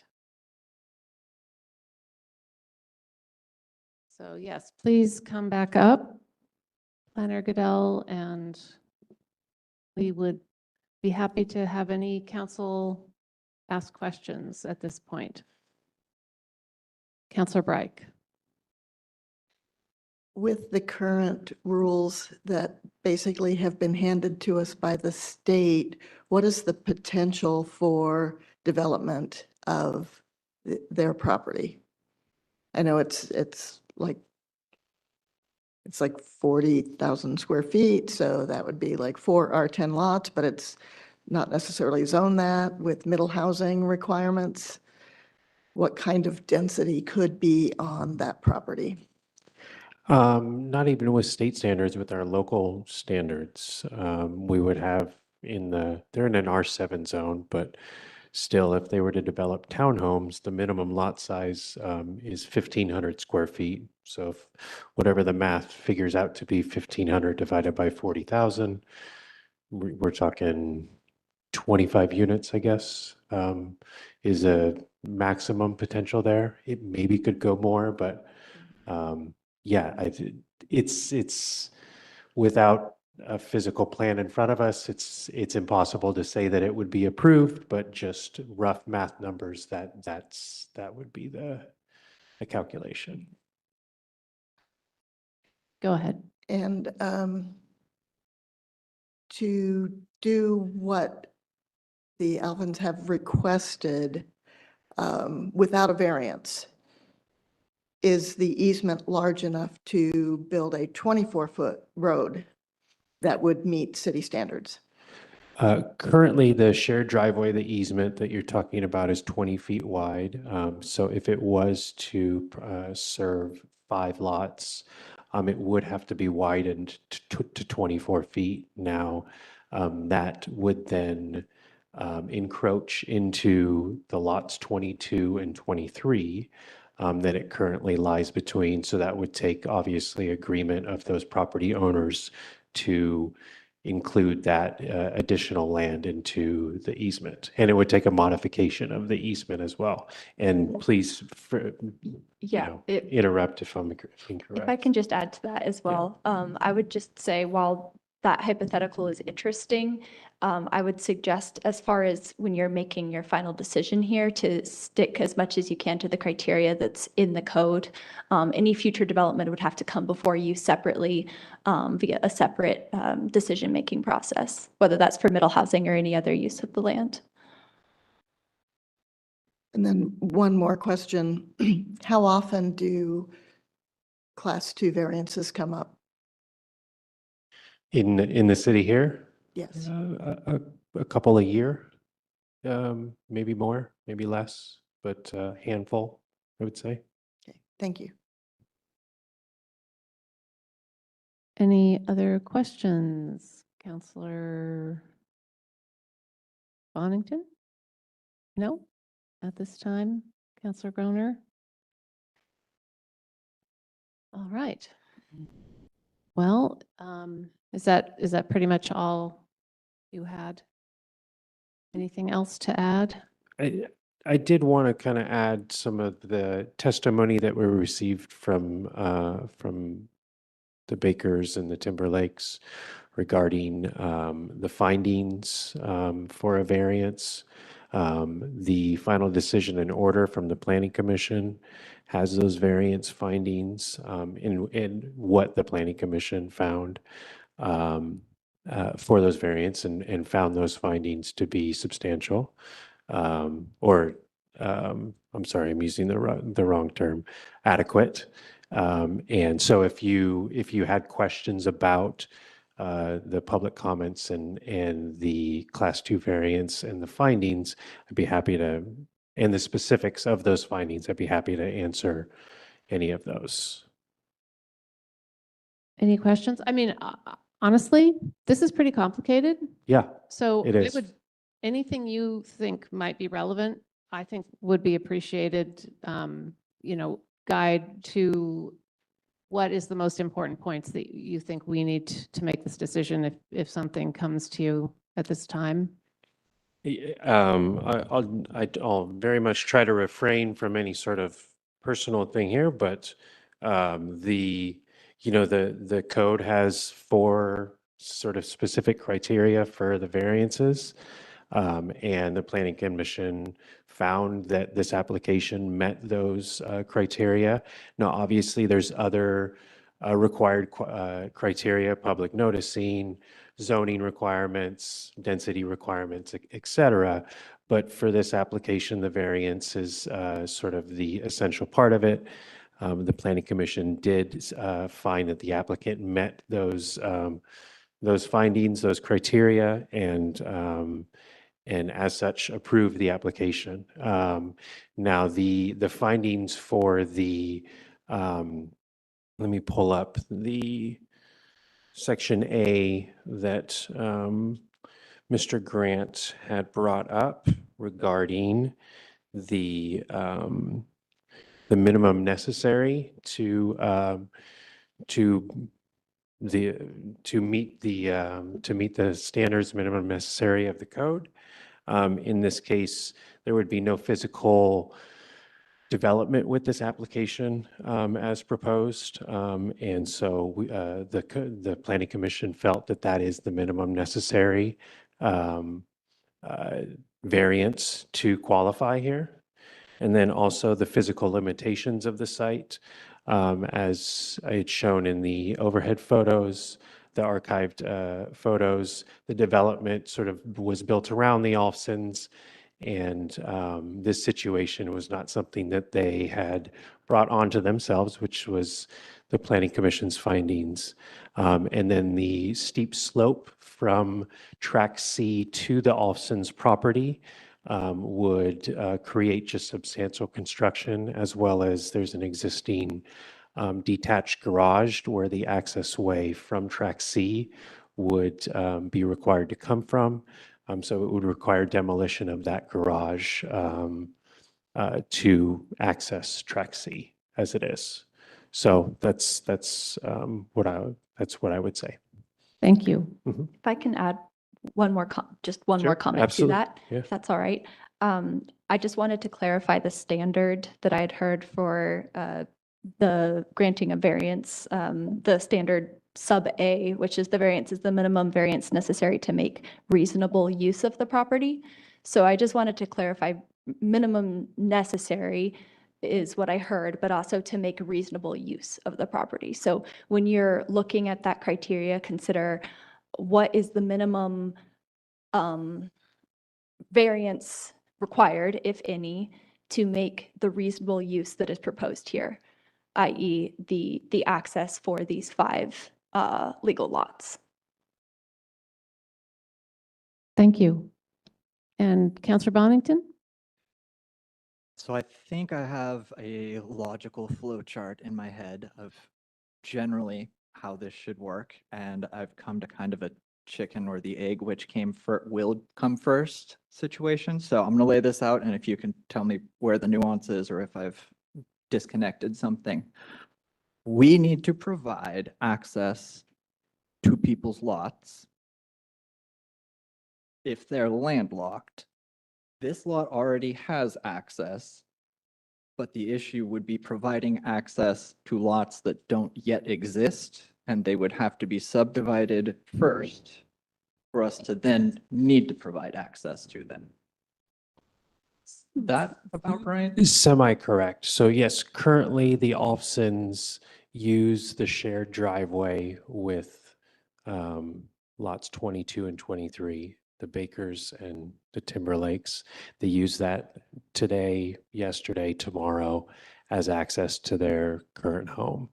Now they're proposing to divide the property, and those 2 additional lots from the division is now being requested to use that shared driveway as well. So that would make 5 lots total. Now, based on our code, 4 is the maximum. And because they're seeking that additional lot, that's where the Class 2 variance comes into play. So that's what they're requesting. Did that answer your question? Maybe, maybe not. I think so. So the application for these subdivided lots is part of this or in? Correct. Okay. They're in tandem. Okay. But because of the request to divide the lots and then use the shared access way, that's the variance. Now, the minor partition is just the division of the lots. But because of the 2 different land use types, this application is, has 2 different land use processes or procedural types, I guess. Yeah, and that makes sense. They would be tied together because as I'm thinking here, you need to have one going for the other. Yeah. So I guess the question I have then is more with the subdividing, what criteria, what needs to be satisfied to do the subdividing, not the access? We've spent a lot of time on the access, and I think I get that pretty well. But what are the criteria for the subdividing of the lots that are being discussed or? Correct. Yes. Those findings are in the original Planning Commission report.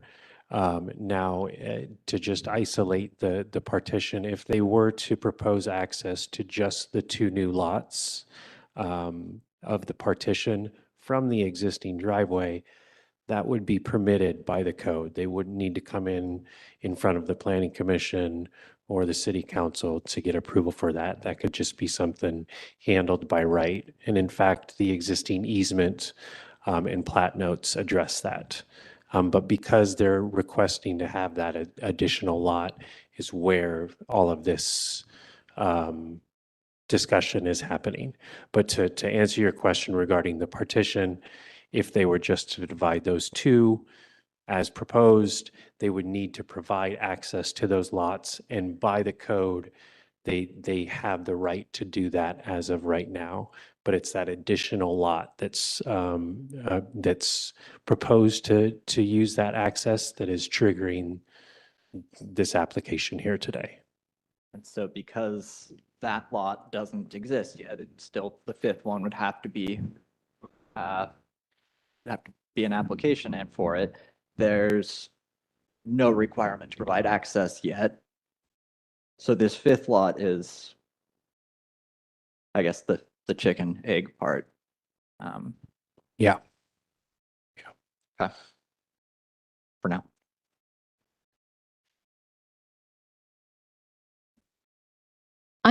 I guess I'm a little bit confused because I am hearing about 5 lots and 3 lots.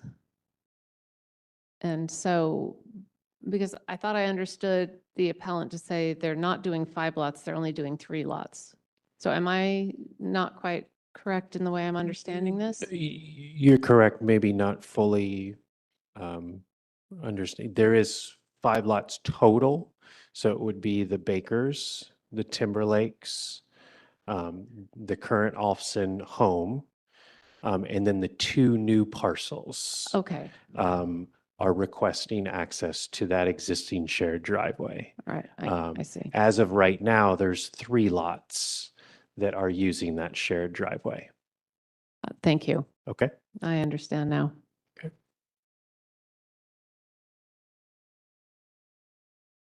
Well, it looks like at this point, we could make a motion. We could do some discussion of amongst ourselves if there's points people would like to discuss, if we have no more questions for Planner Goodell. Councilor Bright? Do we close the hearing and then have an opportunity for deliberation? Yes. So it looks like I have another step here.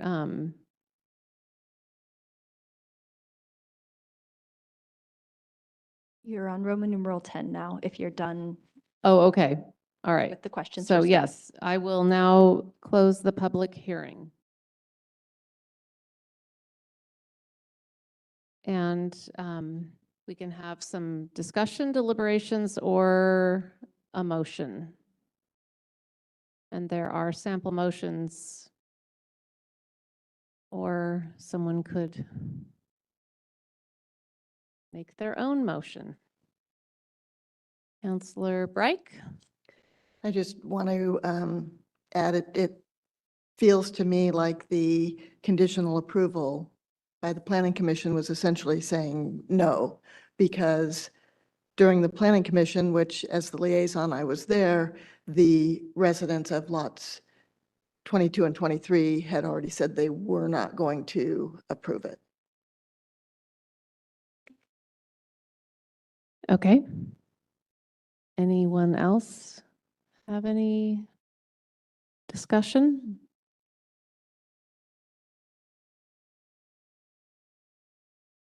I would take a motion at this time.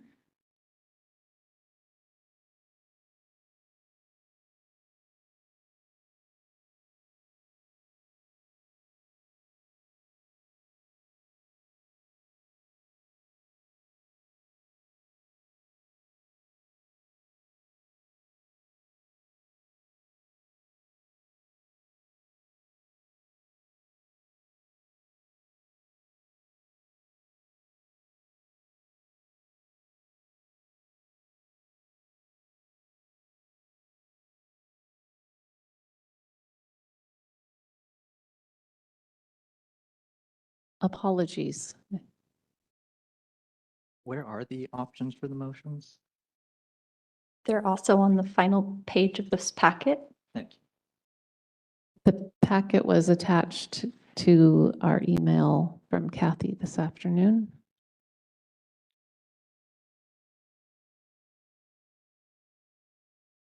Go ahead, Councilor Bright.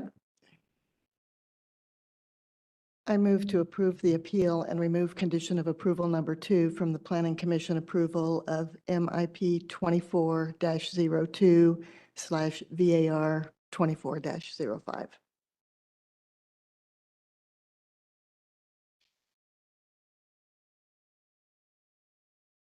Anyone care to second yet? And then we can discuss it if we don't like it. We don't have to vote on it. I'll second it. Okay. I mean, we can make a different motion if this one does not satisfy.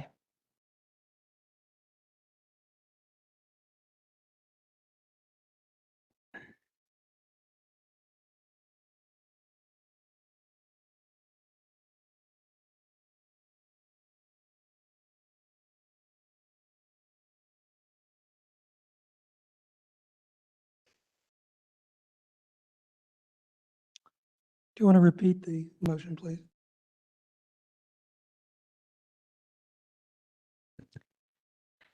I move to, where is it?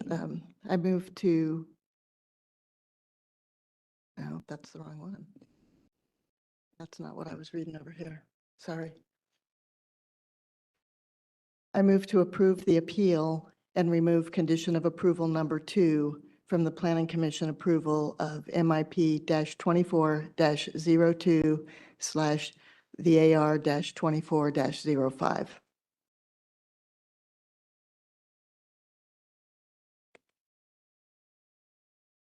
So is that not one of these sample motions? Because I'm a little confused.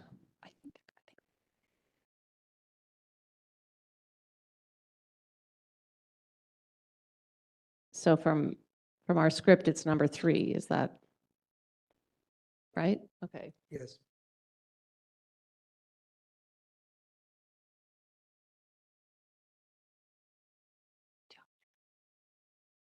I believe the second still holds. Does the second? Yes. Okay. So just to clarify, I think the one distinction between what's in this packet and what you were reading is that the decision you're moving to make is tentative. So would you like me to bring this packet up to you so you can read from the script?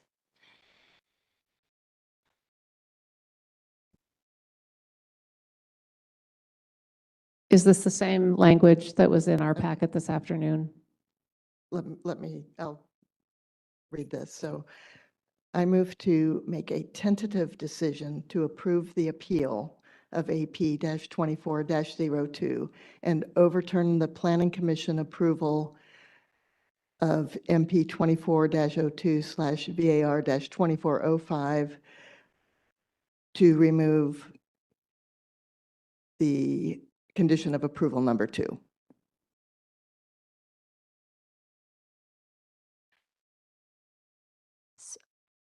So for this, it also says for the following reasons, and then Okay. and For direct the staff. reason that the applicant/appellant met the requirement for the Class 2 variance. And then the last piece we'd be looking for in the motion is the direct us to bring back findings. Yeah. So if you can read that all just, I'm sorry, as one cohesive statement with those parts inserted. I move to make a tentative decision to approve the appeal of AP-24-02 and overturn the Planning Commission approval of MIP-24-02/VAR-2405 for the reason that the applicant met the conditions for the variance and direct staff to bring back the findings for adoption on, when's our next business meeting? May 12th? May 12th. May the next 12th. business meeting. 2025.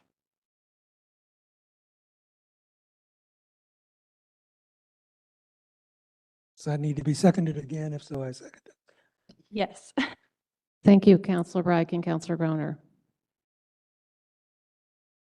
All right, so do we at this time have any further discussion? Councilor Bonington?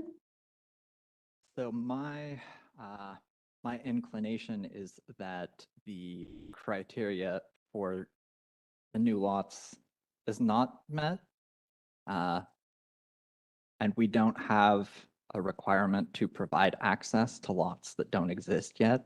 So I'm more inclined to go with denying, but I really would like more time. I don't know that that's an option though. Well, Councilor Reich, do you care to respond? I feel like again, as staff had said, if it didn't require a variance, it would have been a planning manager decision. And the reason it went to the Planning Commission and now the appeal has come to us is because of the variance. And it's my position that the criteria for the variance has been met primarily because the access to Tract C is essentially not doable. And it would also require the applicant to tear down a building.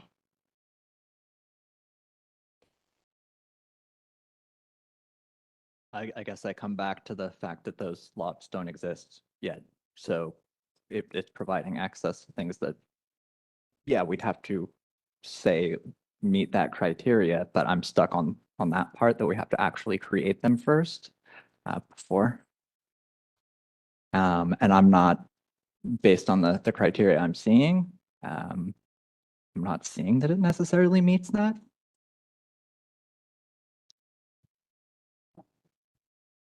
Yes. I believe that as part of the application, it was the creation of the lots and asking for the variance. That was all one thing. Maybe Planner Goodell could shed a little light on this discussion that we're having, if you care to. Absolutely. To answer your question, Councilor Bonington, the two new lots that are being created, they would be required to have access from a public street, regardless of any sort of land use decision.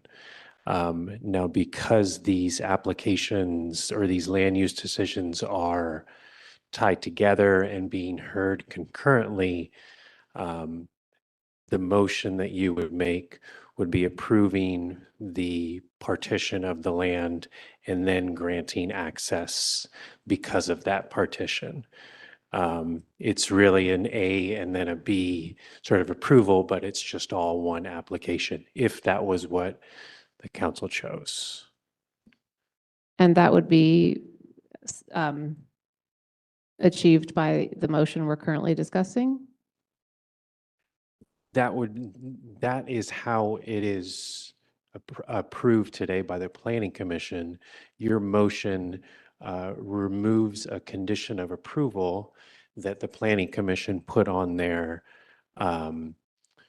because of, well, it's just removing that condition of approval for number two. It's not altering the partition, the lot sizes, or the variance findings. It's saying, you're saying that you believe the variance findings are met and that condition number two can be removed. Right. Does that answer your question, Councilor Bonington? Thank you, Planner Goodell. Thank you, Council President. Would it be Councilor Groner? And condition number two is the limitation of the access road to 4 houses. Is that what condition 2 is? No, condition number 2 is, well, yes, it's requiring the signatures of the neighboring lots that share that driveway to grant this variance. Because it doesn't meet our code, the applicant has to request this variance. And because the shared driveway is shared ownership between the neighbors and the Olsons, those property owners have to agree with this. Now, the variance then would grant the Olsons the use for this shared driveway in absence of the landowners. Thank you for that Yes. clarification. And Councilor Bonington? that's exactly why I'm not seeing that it meets the criteria, because the neighbors have objected and that is a requirement. But we've got, is it 3 different votes here, basically? The Olsons and then those 2 neighbors. But by creating 2 more, that becomes 3 versus 5 or 3 versus 2 in that vote. Would be 3 plus the 2 additional lots. Yes. So it changes the balance of the vote then. But those, those parcels can be owned by anybody in the future. Yes. Yeah. So that could change in the future. But as of right now, the neighbors do not approve, which is the criteria for the class 2 variance. And I guess I'm having trouble with the idea of, I guess, dividing and splitting up so you can create more votes in that, or have more share of that. I'm not sure if Could you clarify, Aaron, is neighbor approval a criteria? The application needs to be signed by all property owners. Yes. So Counselor Bonington, just one moment, and Counselor Reich wanted to add something, and we can come back to you. It's not adding anything different. Once the variance has been approved, the variance exists. So it doesn't add anything. There's nobody else that gets to weigh in. It's us making a tentative final decision to allow it without that condition number 2 that the Planning Commission put in place. So the Planning Commission wasn't saying you can't have the variance. They just put a condition on it. And my motion is to allow the variance without that condition.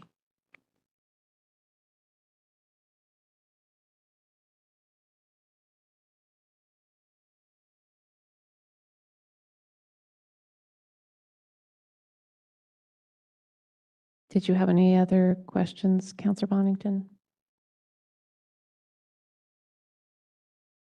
Counselor Groner? Yeah, I was wondering how frequently the planning commission or advisory board overrides neighbors' objections. Is that a frequent occurrence or is that a rare event? Well, the planning commission is subject to approval criteria in our code or state code or federal code. So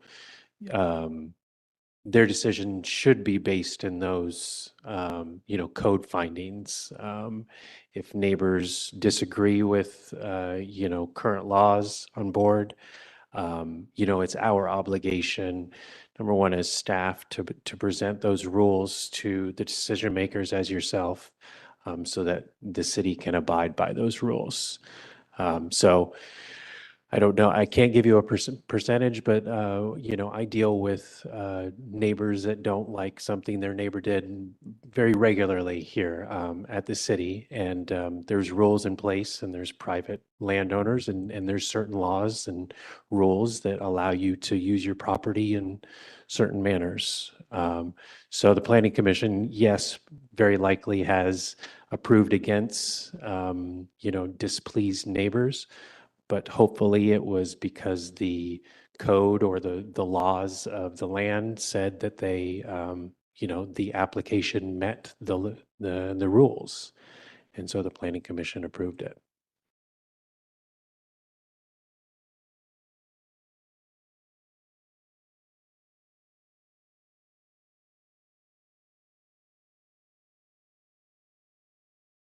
Everyone satisfied at this point? Oh, yes. Go ahead, Counselor Bonington. I guess the distinction I'm seeing there is that this particular request requires an easement, a driveway that goes between these two properties, and these property owners do not consent to this. So it's not as though it doesn't impact them, I guess, because it does go directly through their properties. Do I understand there's already a driveway there? Yes. Yeah, it's currently used today by the properties and the Alfsons. That's how the Alfsons get in and out of their property Okay. today. And just to add clarity to that, it's a private easement This is that correct. currently names the existing parties, right? So part of this condition is just saying that before recording the plat, there must be evidence that everyone is on the same page regarding that private access.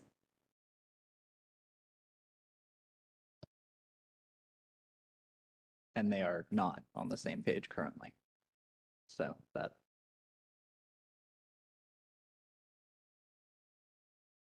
So if we approve adding lots and there isn't approved access,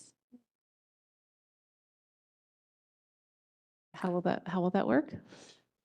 I kind of see where you were going and feel free to jump in here, but if you were to approve this without granting a variance and you were just to approve the partition, um, that would be something where they need to show that they're providing access to all three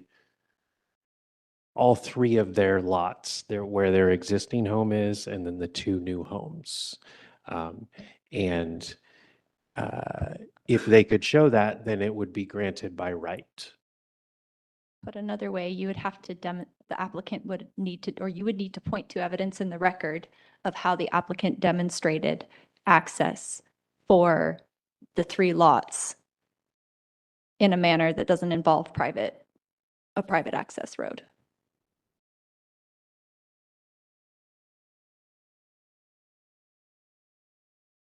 I see.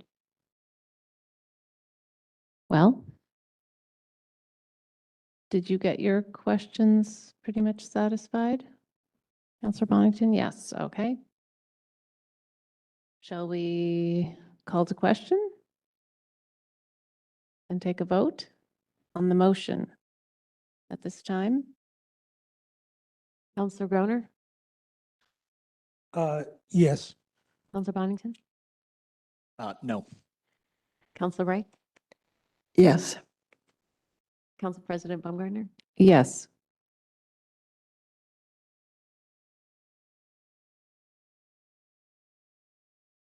All right. So we have made a decision and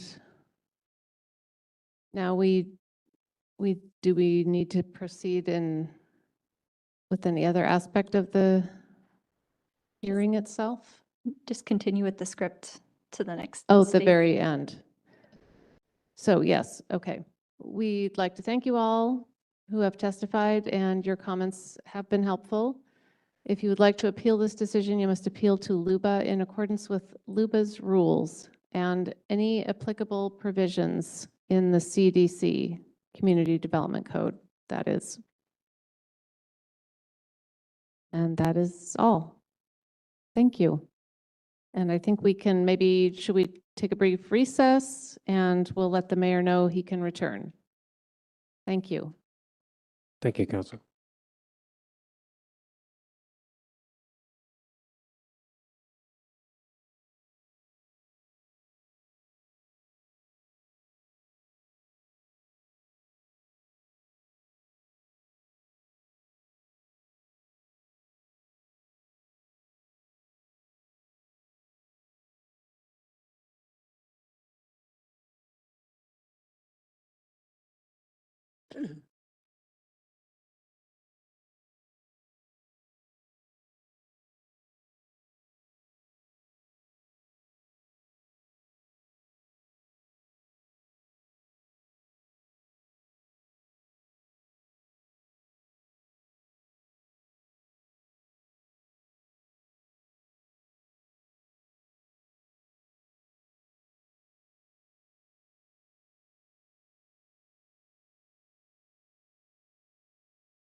Ostman was not in this case by testifying. We want to figure out on which side he went.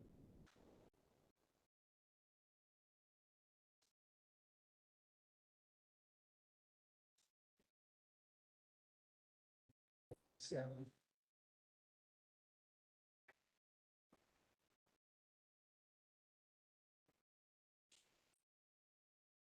Yeah, yeah. But because of still not.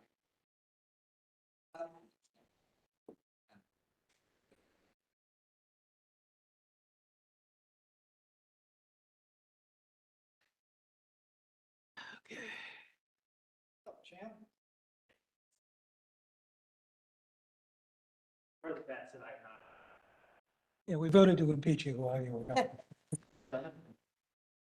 gone. That's not a thing. I honestly don't know how I would have voted though on that. That was just. Yeah, it was not obvious. I'm not even sure I voted the way I wanted to. There were so many double negatives.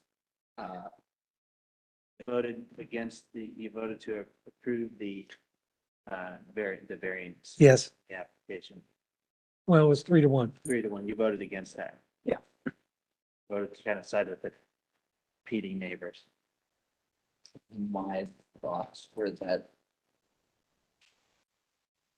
basically they were asking for access to lots that didn't exist yet, but we had to create the lots. But once they exist, there's a requirement for access. And so we needed a compelling reason to create the utilities in the first place, and that was the part I was. Commission said that. They just.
Is Kaylee coming back or is she? Should I wait for She's her? coming right back, but Okay. we'll get going with Doug. All right, well, let's call the meeting back in order. It's still Monday, April 14th. And we will continue on the agenda. We've gotten through agenda item A, B, and C of the business meeting, and we're going to return now to the item 6, the Oregon Legislative Session update from our city lobbyist, Doug Riggs, who was in Salem today and has a lot to share with us about what's going on. Big deadlines have just passed. So Doug, welcome. And John, if you have any opening remarks. Nope, that's a perfect intro. Doug has come and visited with council before the session to talk about the council and city's priorities, and he's pretty familiar with those. We asked Doug to keep tabs on what's happening down there, share intel with us, and report back to us on priority issues. And so, Doug, thanks for making time for us tonight, and sorry for the slightly late start for you this evening. Take it away. Thank you. I'm used to it. It's been busy in Salem and many nights there until 7 or 8. So, council, mayor, members of the staff, Doug Riggs on behalf of all of you. Happy to be here tonight and give you a quick update about what is going on in Salem, which is quite a bit. We are approximately halfway through the long session, so we're in a 6-month session essentially. They got about an 8-day early start to the session this year by convening in January. And so instead of adjourning the very end of June, hopefully we'll be out by the 2nd or 3rd week of June, which will be nice. I've always thought that they should try to line up the end of the session with the end of the school year so people, their kids get out of school and they can spend time with their kids. And so hopefully this year will be lined up. I've handed out a sheet and I'll go through some individual bills, but just to give you a quick overview, the deadline for what they call the first chamber deadline passed last Wednesday. And the first chamber deadline is the deadline for House bills to get out of House committees and Senate bills to get out of Senate committees. And once that happens, then bills that do not make that deadline are essentially dead. There are some exceptions. The House Rules Committee, the Finance and Revenue Committees, the Ways and Means Committee, and the Joint Committees are not covered necessarily by those strict deadlines, but most bills are covered by those deadlines. So we had close to 4,000 bills so far introduced, which is, if it's not a record, it's very close. That's a lot of bills, which is prompting a lot of people to talk about whether or not we have bill limits next session. We'll see about that. But as of the latest numbers that I saw today, I think we're down to about 13 or 1,400 bills that are still alive. So approximately half of the bills that were introduced did not make the deadline and will not be moving forward. So what that means is they've passed a lot of bills out of committees in the last 3 weeks, and they'll move on to trying to get those bills past the floors. And then if a House bill passes the floor, then it'll move to the Senate. And if a Senate bill passes the Senate floor, it'll move to the House. Bills that have a budget impact would be sent directly to the Ways and Means Committee or the Budget Committee in Salem. So that's where we are in the session. There are some big issues that have been on the horizon. You probably read about in the paper. A transportation package, kind of a framework document, was released about a week and a half ago. It raises about $1.9 billion through a variety of revenues. We're trying to diversify revenues for key transportation funding. We have been largely dependent on gas tax and weight mile charges for trucks.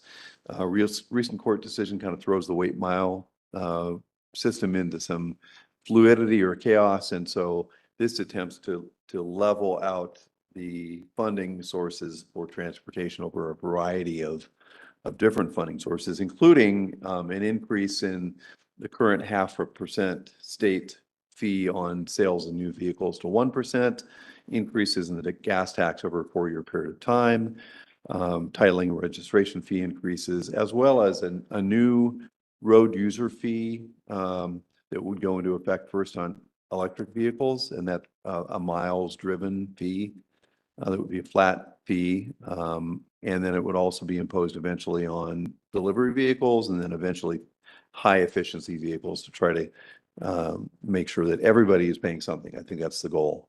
As we move to EVs and more efficient vehicles, people don't pay as many gas taxes, and so that reduces the revenue that over time the state would have. And so if you see crumbling roads and potholes and inability to maintain bridges, that's going to get worse over time. So that's the transportation package.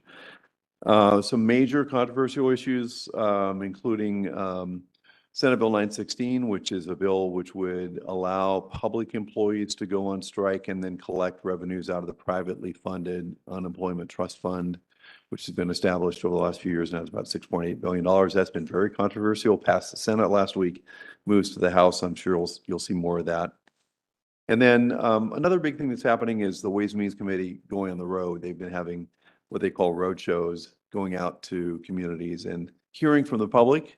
I went to the one in Gresham here a couple of weeks ago. There was one in Warm Springs last Friday that I went to. This Friday, next Friday, they were in Klamath Falls. I think they were in LeGrand last week, and they concluded in Salem. So none of those are taking place in West Lynn, just so you know. So you might have to drive to get to one. So that's kind of from an overall perspective what's going on. I would say that for the most part, it's been relatively collegial. There haven't been any major blow-ups or huge fights so far, which is always good.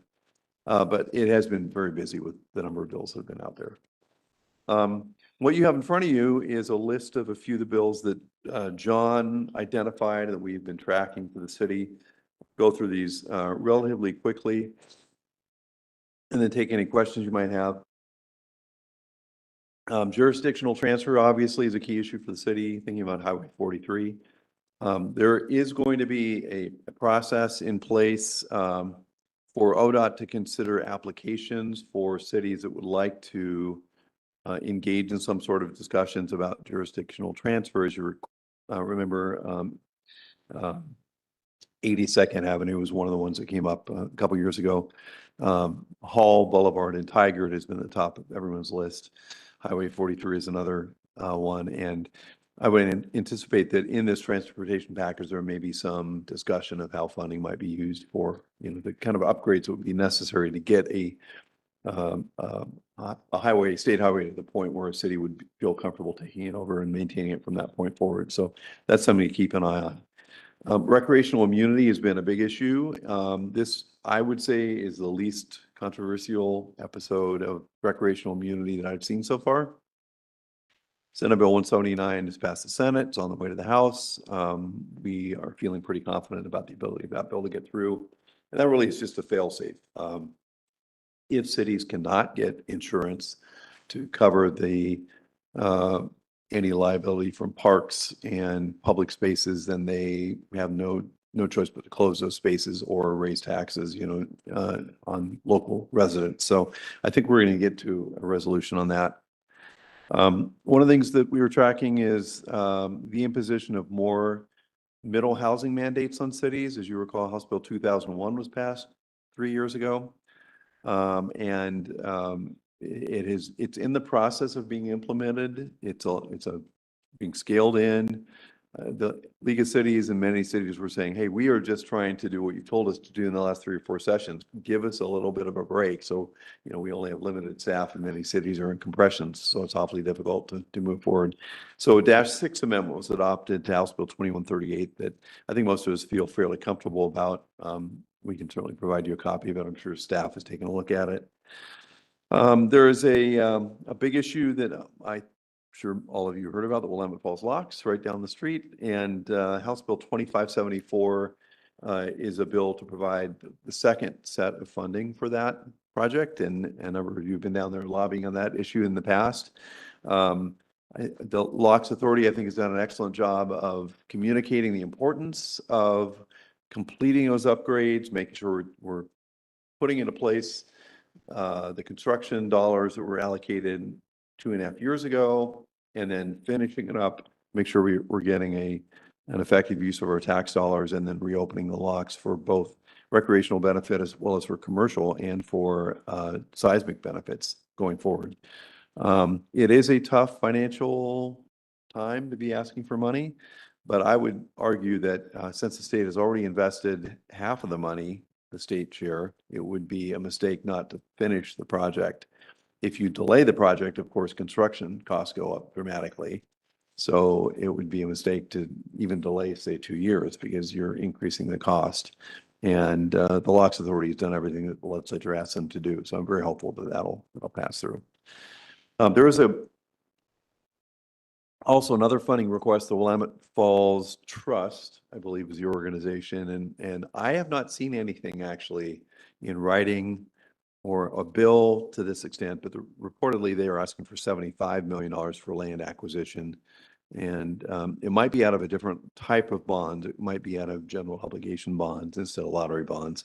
But there is only so much money going around. So don't have an awful lot of background on that. Just mention two other issues, and I'll stop really quickly. One is that our state representative, Jules Walters, has taken the lead on giving cities more flexibility in the use of transient lodging taxes. And the city doesn't have a ton of transient lodging taxes, but especially for areas that have high levels of tourism, the impact of that tourism on public safety, police, fire, parks and recreation, public restrooms, and sidewalks and such is pretty significant. And so House Bill 3556 attempted to get the discussion going about could there be more flexibility in the usage of TLT funding, not just for advertising purposes, but also for the purposes that impact the ability of the city to respond. And that bill did not make it past the deadline. So in case you might ask. And then there's a whole big discussion on shelter funding, and we've all been very interested in that. That bill did get passed and is down on Ways and Means. So it's probably too long of an overview, but I thought I'd start with some details and certainly be happy to take any questions. First of all, thanks for all your work on our behalf in Salem. It's very helpful to have a lobbyist, I think. Any questions or comments from the council? I'll just be tracking in particular the transportation package and waiting to see the final framework that comes out. We got the draft of the current framework, and it looks like, I guess one question is tolling. Any talk of that? It wasn't, the words weren't in the framework. Correct, Mayor. I think it's an excellent question, and this council and you as the mayor did an excellent job of just uncovering the basic details about the financial elements of the tolling proposal that were so egregious and to a lot of us made no financial sense whatsoever. It was a very inefficient way to raise money for a transportation project. And I think that the city's role in that and working with other cities and counties really uncovered the truth behind that tolling proposal. That appears to be dead at this point. Certainly, as you point out, it was not in the framework. It doesn't make an awful lot of sense from a financial standpoint as far as raising money for transportation. And I don't foresee that coming back this session. Wow. Good news on that front. But we'll have to keep watching to see that final bill. Council President, please. Thank you, Mayor, and thank you very much for the overview, Doug. And I just want to reiterate, as I have said in the past, if you need us to do anything, if it would benefit any of our causes or be strategic in any way, let us know if we could come to Salem or advocate on any of these issues that impact the city. Thank you. Council President, happy to do that. And it's always good to have you in Salem. So I'll work with staff and we can identify another opportunity. So that's great. Thanks. Thank you. You mentioned that part of the highway funding is basically a weight mileage for trucks. Is there any thought of extending that to automobiles and encouraging people to get smaller cars, more gas efficient cars, rather than pickup trucks and huge SUVs or urban assault vehicles?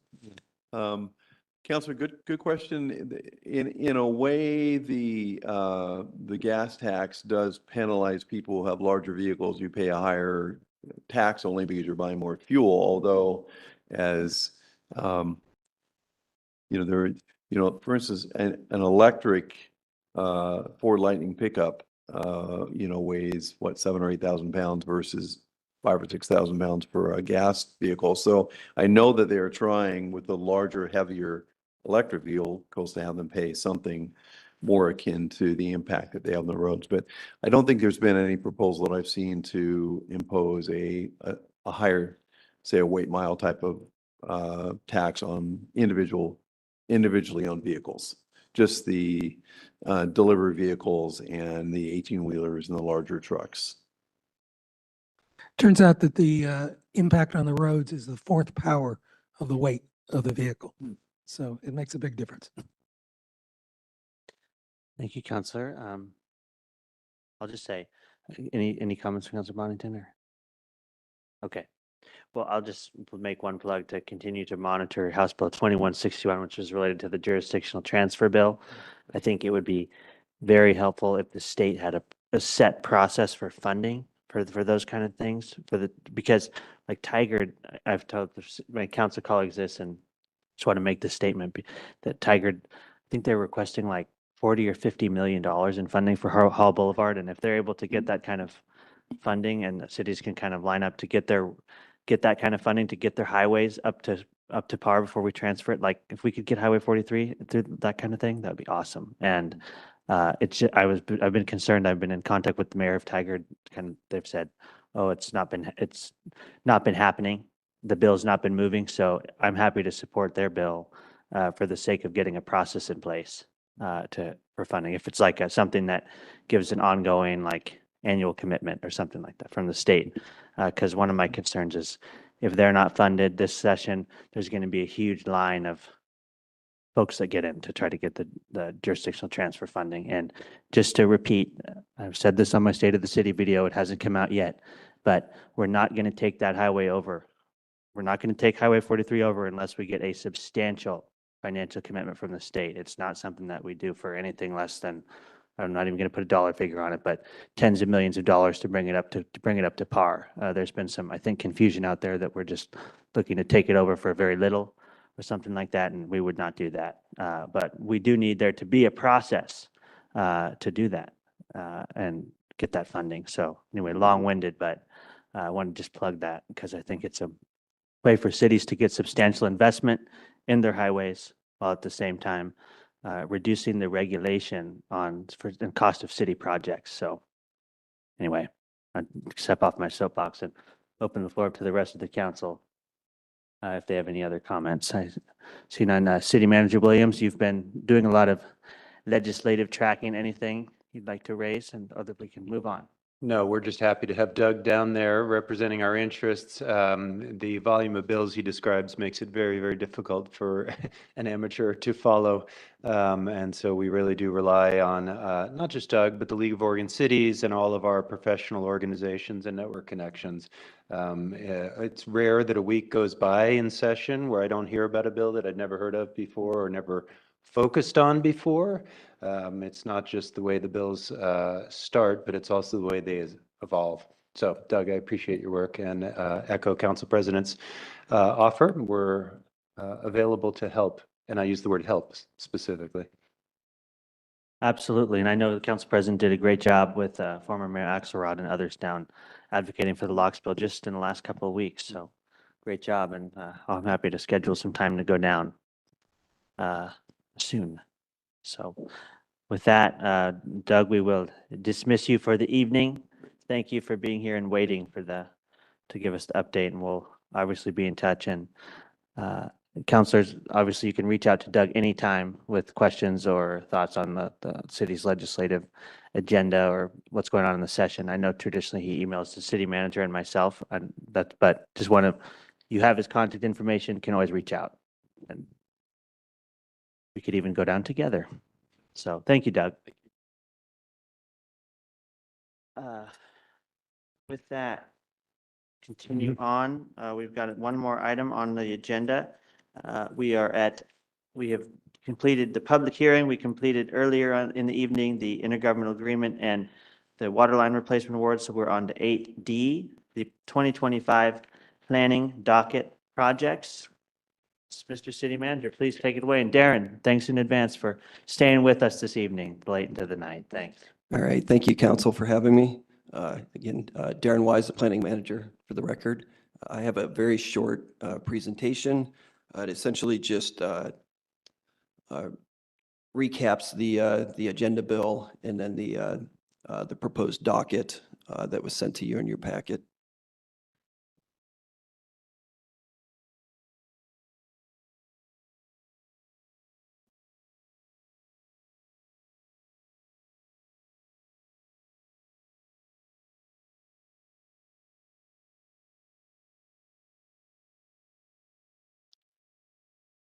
Well, Darren, you can probably get started with the fact that the docket is required by the Community Development Code. It is a hallowed tradition here in West Lynn. It was one of my first responsibilities when I started, and then I passed the mantle over to Darren. And it is a very valuable organizing principle so that staff, council, planning commission, and the community know what we're working on and see an agreement. And by and large, it's worked pretty well. Not everyone always agrees with the list or the prioritization, but everyone always knows what it is. And that's almost more important, I would say. There we go. Thank you, Kathy. Yes, so thank you, Mr. Williams. That's a great synopsis of the planning docket, and it is a very essential tool for the planning staff here at West Lynn to know what council wants us to concentrate on and not get distracted by other items that other folks would like us to see working on. All right, so in your council packet, again, as I said, there's the agenda bill that outlines what I'm going to talk about here tonight, and then the 2025 docket as recommended by the Planning Commission back in March. So the goal of this meeting, discuss the completed projects from 2024, projects underway, and the recommended additions from the Planning Commission, discuss other recommended projects, then discuss priority projects and potential additions, and then the goal of the meeting is for the council to finalize the 2025 planning docket and set the planning staff's work program. Sorry, the clicker is a little slow. All right, as Mr. Williams alluded to, the planning docket is required by the Community Development Code, and it's a list of needed projects that are identified. It requires review by the Planning Commission and prioritization by the council. A lot of times in the past, we've done it as a joint meeting. This year, just the way it timed out, we decided to go to the Planning Commission first, then come to council afterwards. The 2024 docket had 5 projects underway: the waterfront, Vision 43, the housing production strategy, the climate-friendly and equitable communities, parking reform, and then some code process amendments. Staff and council completed 2 of those projects last year by adopting the CFEC parking reform amendments and also those code process amendments. So that brings us to the 2025 docket recommended by the Planning Commission. So the Planning Commission recommended, of course, bringing forward the waterfront project, Vision 43, and the housing production strategy, since we are deeply into those projects, so retaining them on the updated docket. And then the Planning Commission recommended adding 4 additional projects to the projects underway portion of the docket. And these are projects that we either have to complete in this calendar year, or we've already started the process to move forward on some of these items. So those are the climate-friendly equitable communities requires the city to adopt the Metro 2040 Town Center boundaries that are found on the Metro 2040 map that was adopted back in the 90s. Most jurisdictions have adopted those town center boundaries and regional center boundaries. The city of West Lynn has not. So under the administrative rules, we are required to do that by the end of this calendar year. FEMA has also started a process called the PICM, pre-implementation compliance measures. And the city is going to have to comply with either adopting a model code or some other measures. And this all goes back to a biological opinion by NOAA years back. It got litigated for a long time. And now FEMA is finally getting to the point of actually implementation of the biological opinion. We want to bring through a community development code cleanup. There's lots of items we've accumulated over the years that just need cleaned up for clarity, or removing bad links to other parts of the code or duplicate sections of the code. And then, of course, the housing production strategy implementation. So the housing production strategy is scheduled to be before council on May 12th for final adoption. That will bring us into the implementation stage of that. So we will be implementing the strategies that are adopted by council between now and 2030. So we will apply for funding this summer to start on the strategies that are identified to implement first. There were also 2 recommended additions to the docket outside of projects underway by the Planning Commission. An economic opportunities analysis update. Our Planning Commission recommended making that a medium-sized project, and then updating Community Development Code chapters 25 and 58, which was recommended by the Historic Review Board. So Planning Commission recommended putting that onto the docket. And then as a cleanup move for the docket, staff recommended to the Planning Commission to remove 2 projects, and they agreed. Parking standards for high schools. So since we've eliminated minimum parking requirements for all uses in the city, it's no longer a necessary project. So recommend removing that one. And then there was a medium project called the floodplain ordinance, which again was related to that biological opinion. So now we've just changed the name and made it an implementation of the model code. And stop me at any time if you have questions.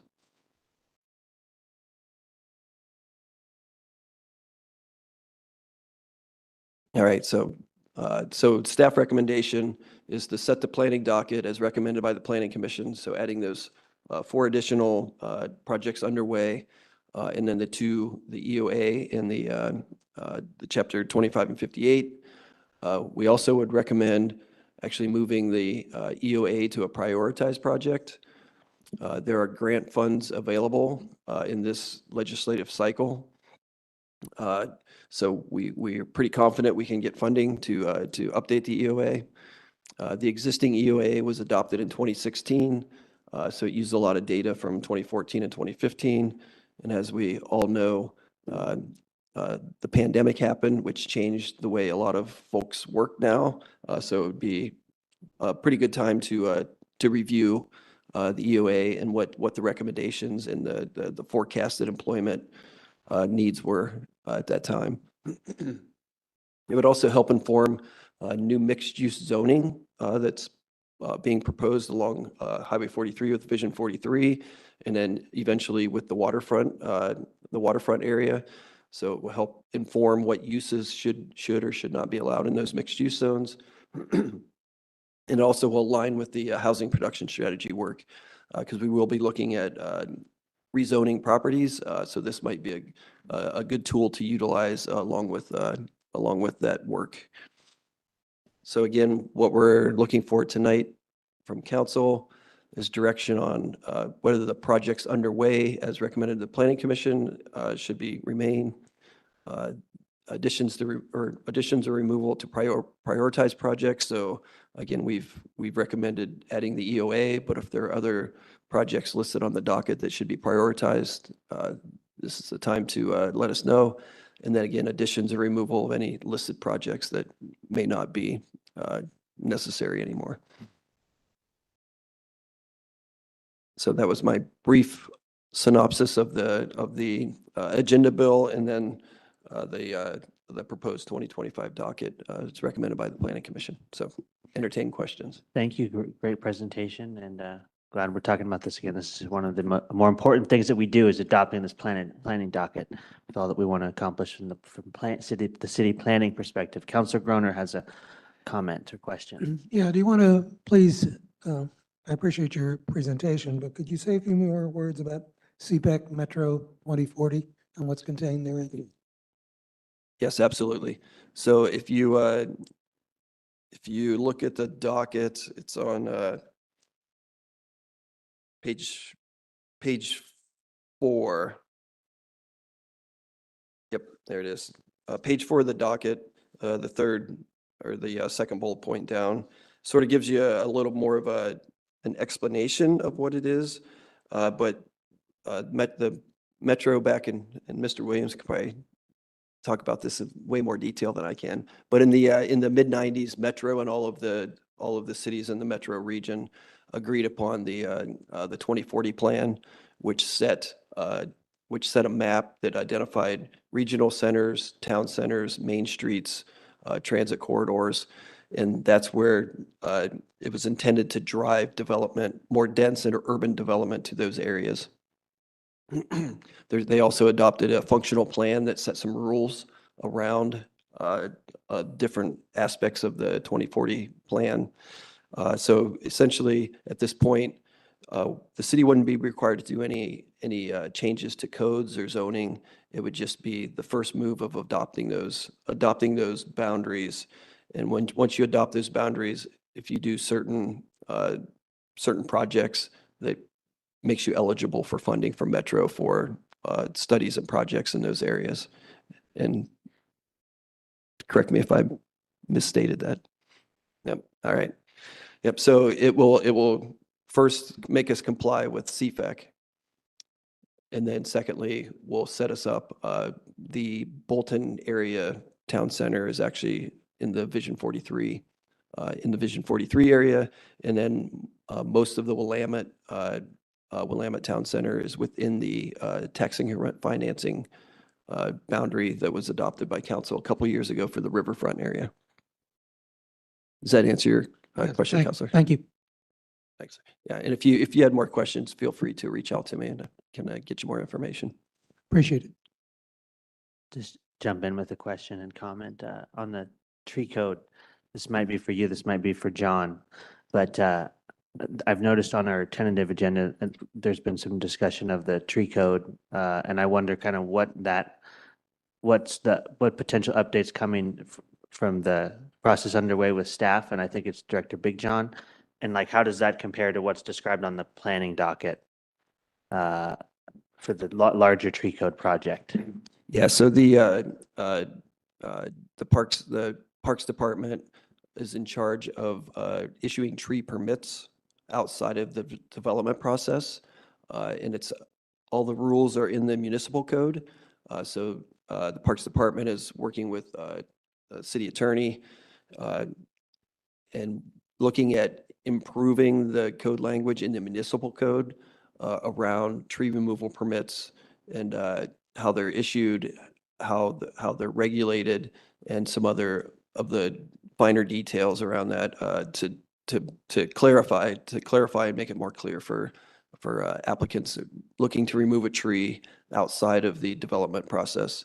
What is in the docket is looking at the actual community development code and how that relates to when a development application comes in to remove trees, how we process that as part of like a subdivision, the code language around tree removal during a development process. Yeah, so they're two separate codes.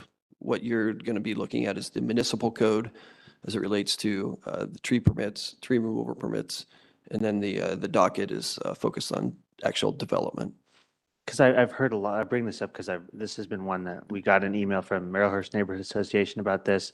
And I've also heard just over my years on city council, a lot about tree protection and how our tree code is perceived by the community as kind of weak.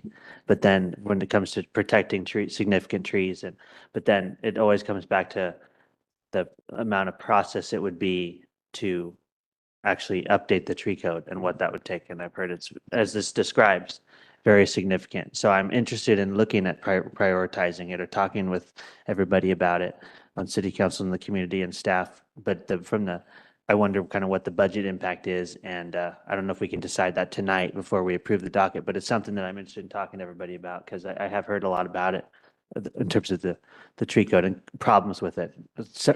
2 times in the last 2 months. in addition to Maryhouse neighborhood, people have reached out about this and more in the past too. So I don't know if you have any thoughts or. Yeah, so some conversations I've had with members of the Sustainability Advisory Board. So when they first asked me about the level of effort, they were wanting to mandate protection of certain trees, which then takes you down the state goal 5 process, which would be a longer, more arduous process and take consultant work and a longer amount of time. So the last time I met with them, they're more interested in tree codes like the city of Milwaukee just adopted. So the city of Milwaukee adopted a tree code. City of Tigard adopted one previously where it doesn't mandate protection. It just mandates a final canopy coverage. So that's sort of the route some cities around the region are going. So that doesn't require goal 5 because you're not mandating protection. You're just mandating an outcome. So it doesn't stop someone from removing trees. Like the Milwaukee code, you can remove down to a certain percentage, and then you just either have to replant or pay a fee. So that's the difference between if you're going to mandate protection, you're going to have to go through goal 5. If you're not mandating protection, you're just looking for an outcome in the future, then you can just do an update of the code. But again, you'll want to do outreach to the community process to make sure that everyone agrees on that's what we want to do. So it will take time and it will take money because we need consultant help. Even for the lesser of the two, is what you're saying? Yes, yeah. Or not the lesser, but the Milwaukee approach that Yes, kind of exactly, yeah. incentivizes tree. Exactly. It wouldn't require as much because of the lack of the goal 5, the goal 5 inventorying and then the ESE analysis that you would have to go through. Well, maybe we can schedule this for a future work session to kind of talk about the two options and what to do, because I know it's late tonight and we want to have a full robust discussion about this. Yeah, before- absolutely. And the budget impacts of both approaches and then decide. And we could invite community members to that meeting on the tree code, because I think it's something worth exploring. And again, I'm sure we've all heard about the tree code as we've been on city council. Something to look at. Councilor Bonington, please. Only 2 times in the last month. I can think of 9 this year. And my understanding from actually attending the retirement party of the city arborist last year, he told me that the biggest problem he encountered was that apparently our current code says you may preserve up to, I think he said 40%. Doesn't say you can remove or anything like that. Is it accurate the way? That's correct. In 1999, the city council amended the community development code to encourage developers to save more trees and the code language says save up to 20% of significant trees. So that can be interpreted Many ways, Yes. including 0. Yes, exactly. Yeah. Okay, good point. Well, we'll talk more about this. We will. So to those listening who are interested, stay tuned for an announcement. We'll announce maybe in the newsletter when we're going to schedule that and get back to those interested community members who are following the topic as well with a date to talk tree code. Anything else on you're asking us to approve the planning docket tonight, is that correct? That's correct. Approve it as recommended by the Planning Commission, and then whether or not you would want us to, or you would want to prioritize the EOA, the Economic Opportunities Analysis. And if you did that, we would apply for grant funds in early summer. Okay, well, I would entertain a motion and then. Thank you, Mayor. I move to set the 2025 planning docket as recommended by the Planning Commission and add on update to the economic opportunities analysis as a prioritized project. Second. Okay, it's been moved and seconded to set the 2025 planning docket as recommended by the Planning Commission and add an update to the economic opportunities analysis as a prioritized project. Any discussion? I'll just say that I'm going to vote to approve this, and we could always amend this to add the tree code if it becomes important, and it doesn't have to be on here to mean that's something we're working on to folks interested. Okay. Any discussion? Seeing none, call the roll, please. Counselor Bonington? Yes. Counselor Reich? Yes. Council President Baumgartner? Yes. Counselor Groner? Yes. Mayor Stosky? Yes. So the 2025 planning docket is adopted. Congratulations, everybody. And we'll continue to work. And it's always interesting and how much, when you really look at it, work the city staff are doing on the state mandated projects, whether it's CFEC, Housing Production Strategy, and the other ones in there. It's something, I mean, from the standpoint of our staffing resources. And I know I'm always saying that on those LOAC meetings with DLCD. But anyway, thank you for all that work. All right, thank you for having me. Any closing comments, Mr. Williams, or we can move on to your report, get us out of here. Let's do it. And my report gets shorter as we near 9 o'clock, as always, so I'll keep it quite short tonight. The advantage of a long meeting is that things that are raised at the beginning of the meeting can sometimes be settled by the end of the meeting. So Eric's been in touch with the environmental services crew, and actually the areas that Mr. Greenwood identified are on our list for this week. And Eric and Joe Conrad are actually talking with Matt Katz about our response to the gravel cleanup issue. In the past, apparently, we have sometimes hired contract street sweeping to come in and speed up the gravel removal, and they've added it back to their action review list, and we'll make sure to try to do that this year in future events. Should they happen, maybe we'll get ice and snow again. So that's a good resolution. Your next meeting is April 21st, next Monday. It's a work session. You have the meeting with the Transportation Advisory Board that we talked about earlier about looking at traffic safety and pedestrian safety projects, prioritizations, and funding. And we'll have that packet out tomorrow. Darren will also be back for a discussion of housing production strategy, and we'll have Stephanie Hastings and the team. We're talking about our right-of-way code and how we administer uses in our right-of-way. The next meeting after that is the daytime work session on May 5th, and have a reasonably full agenda there. And again, that's followed by the Mayor's State of the City on the 6th.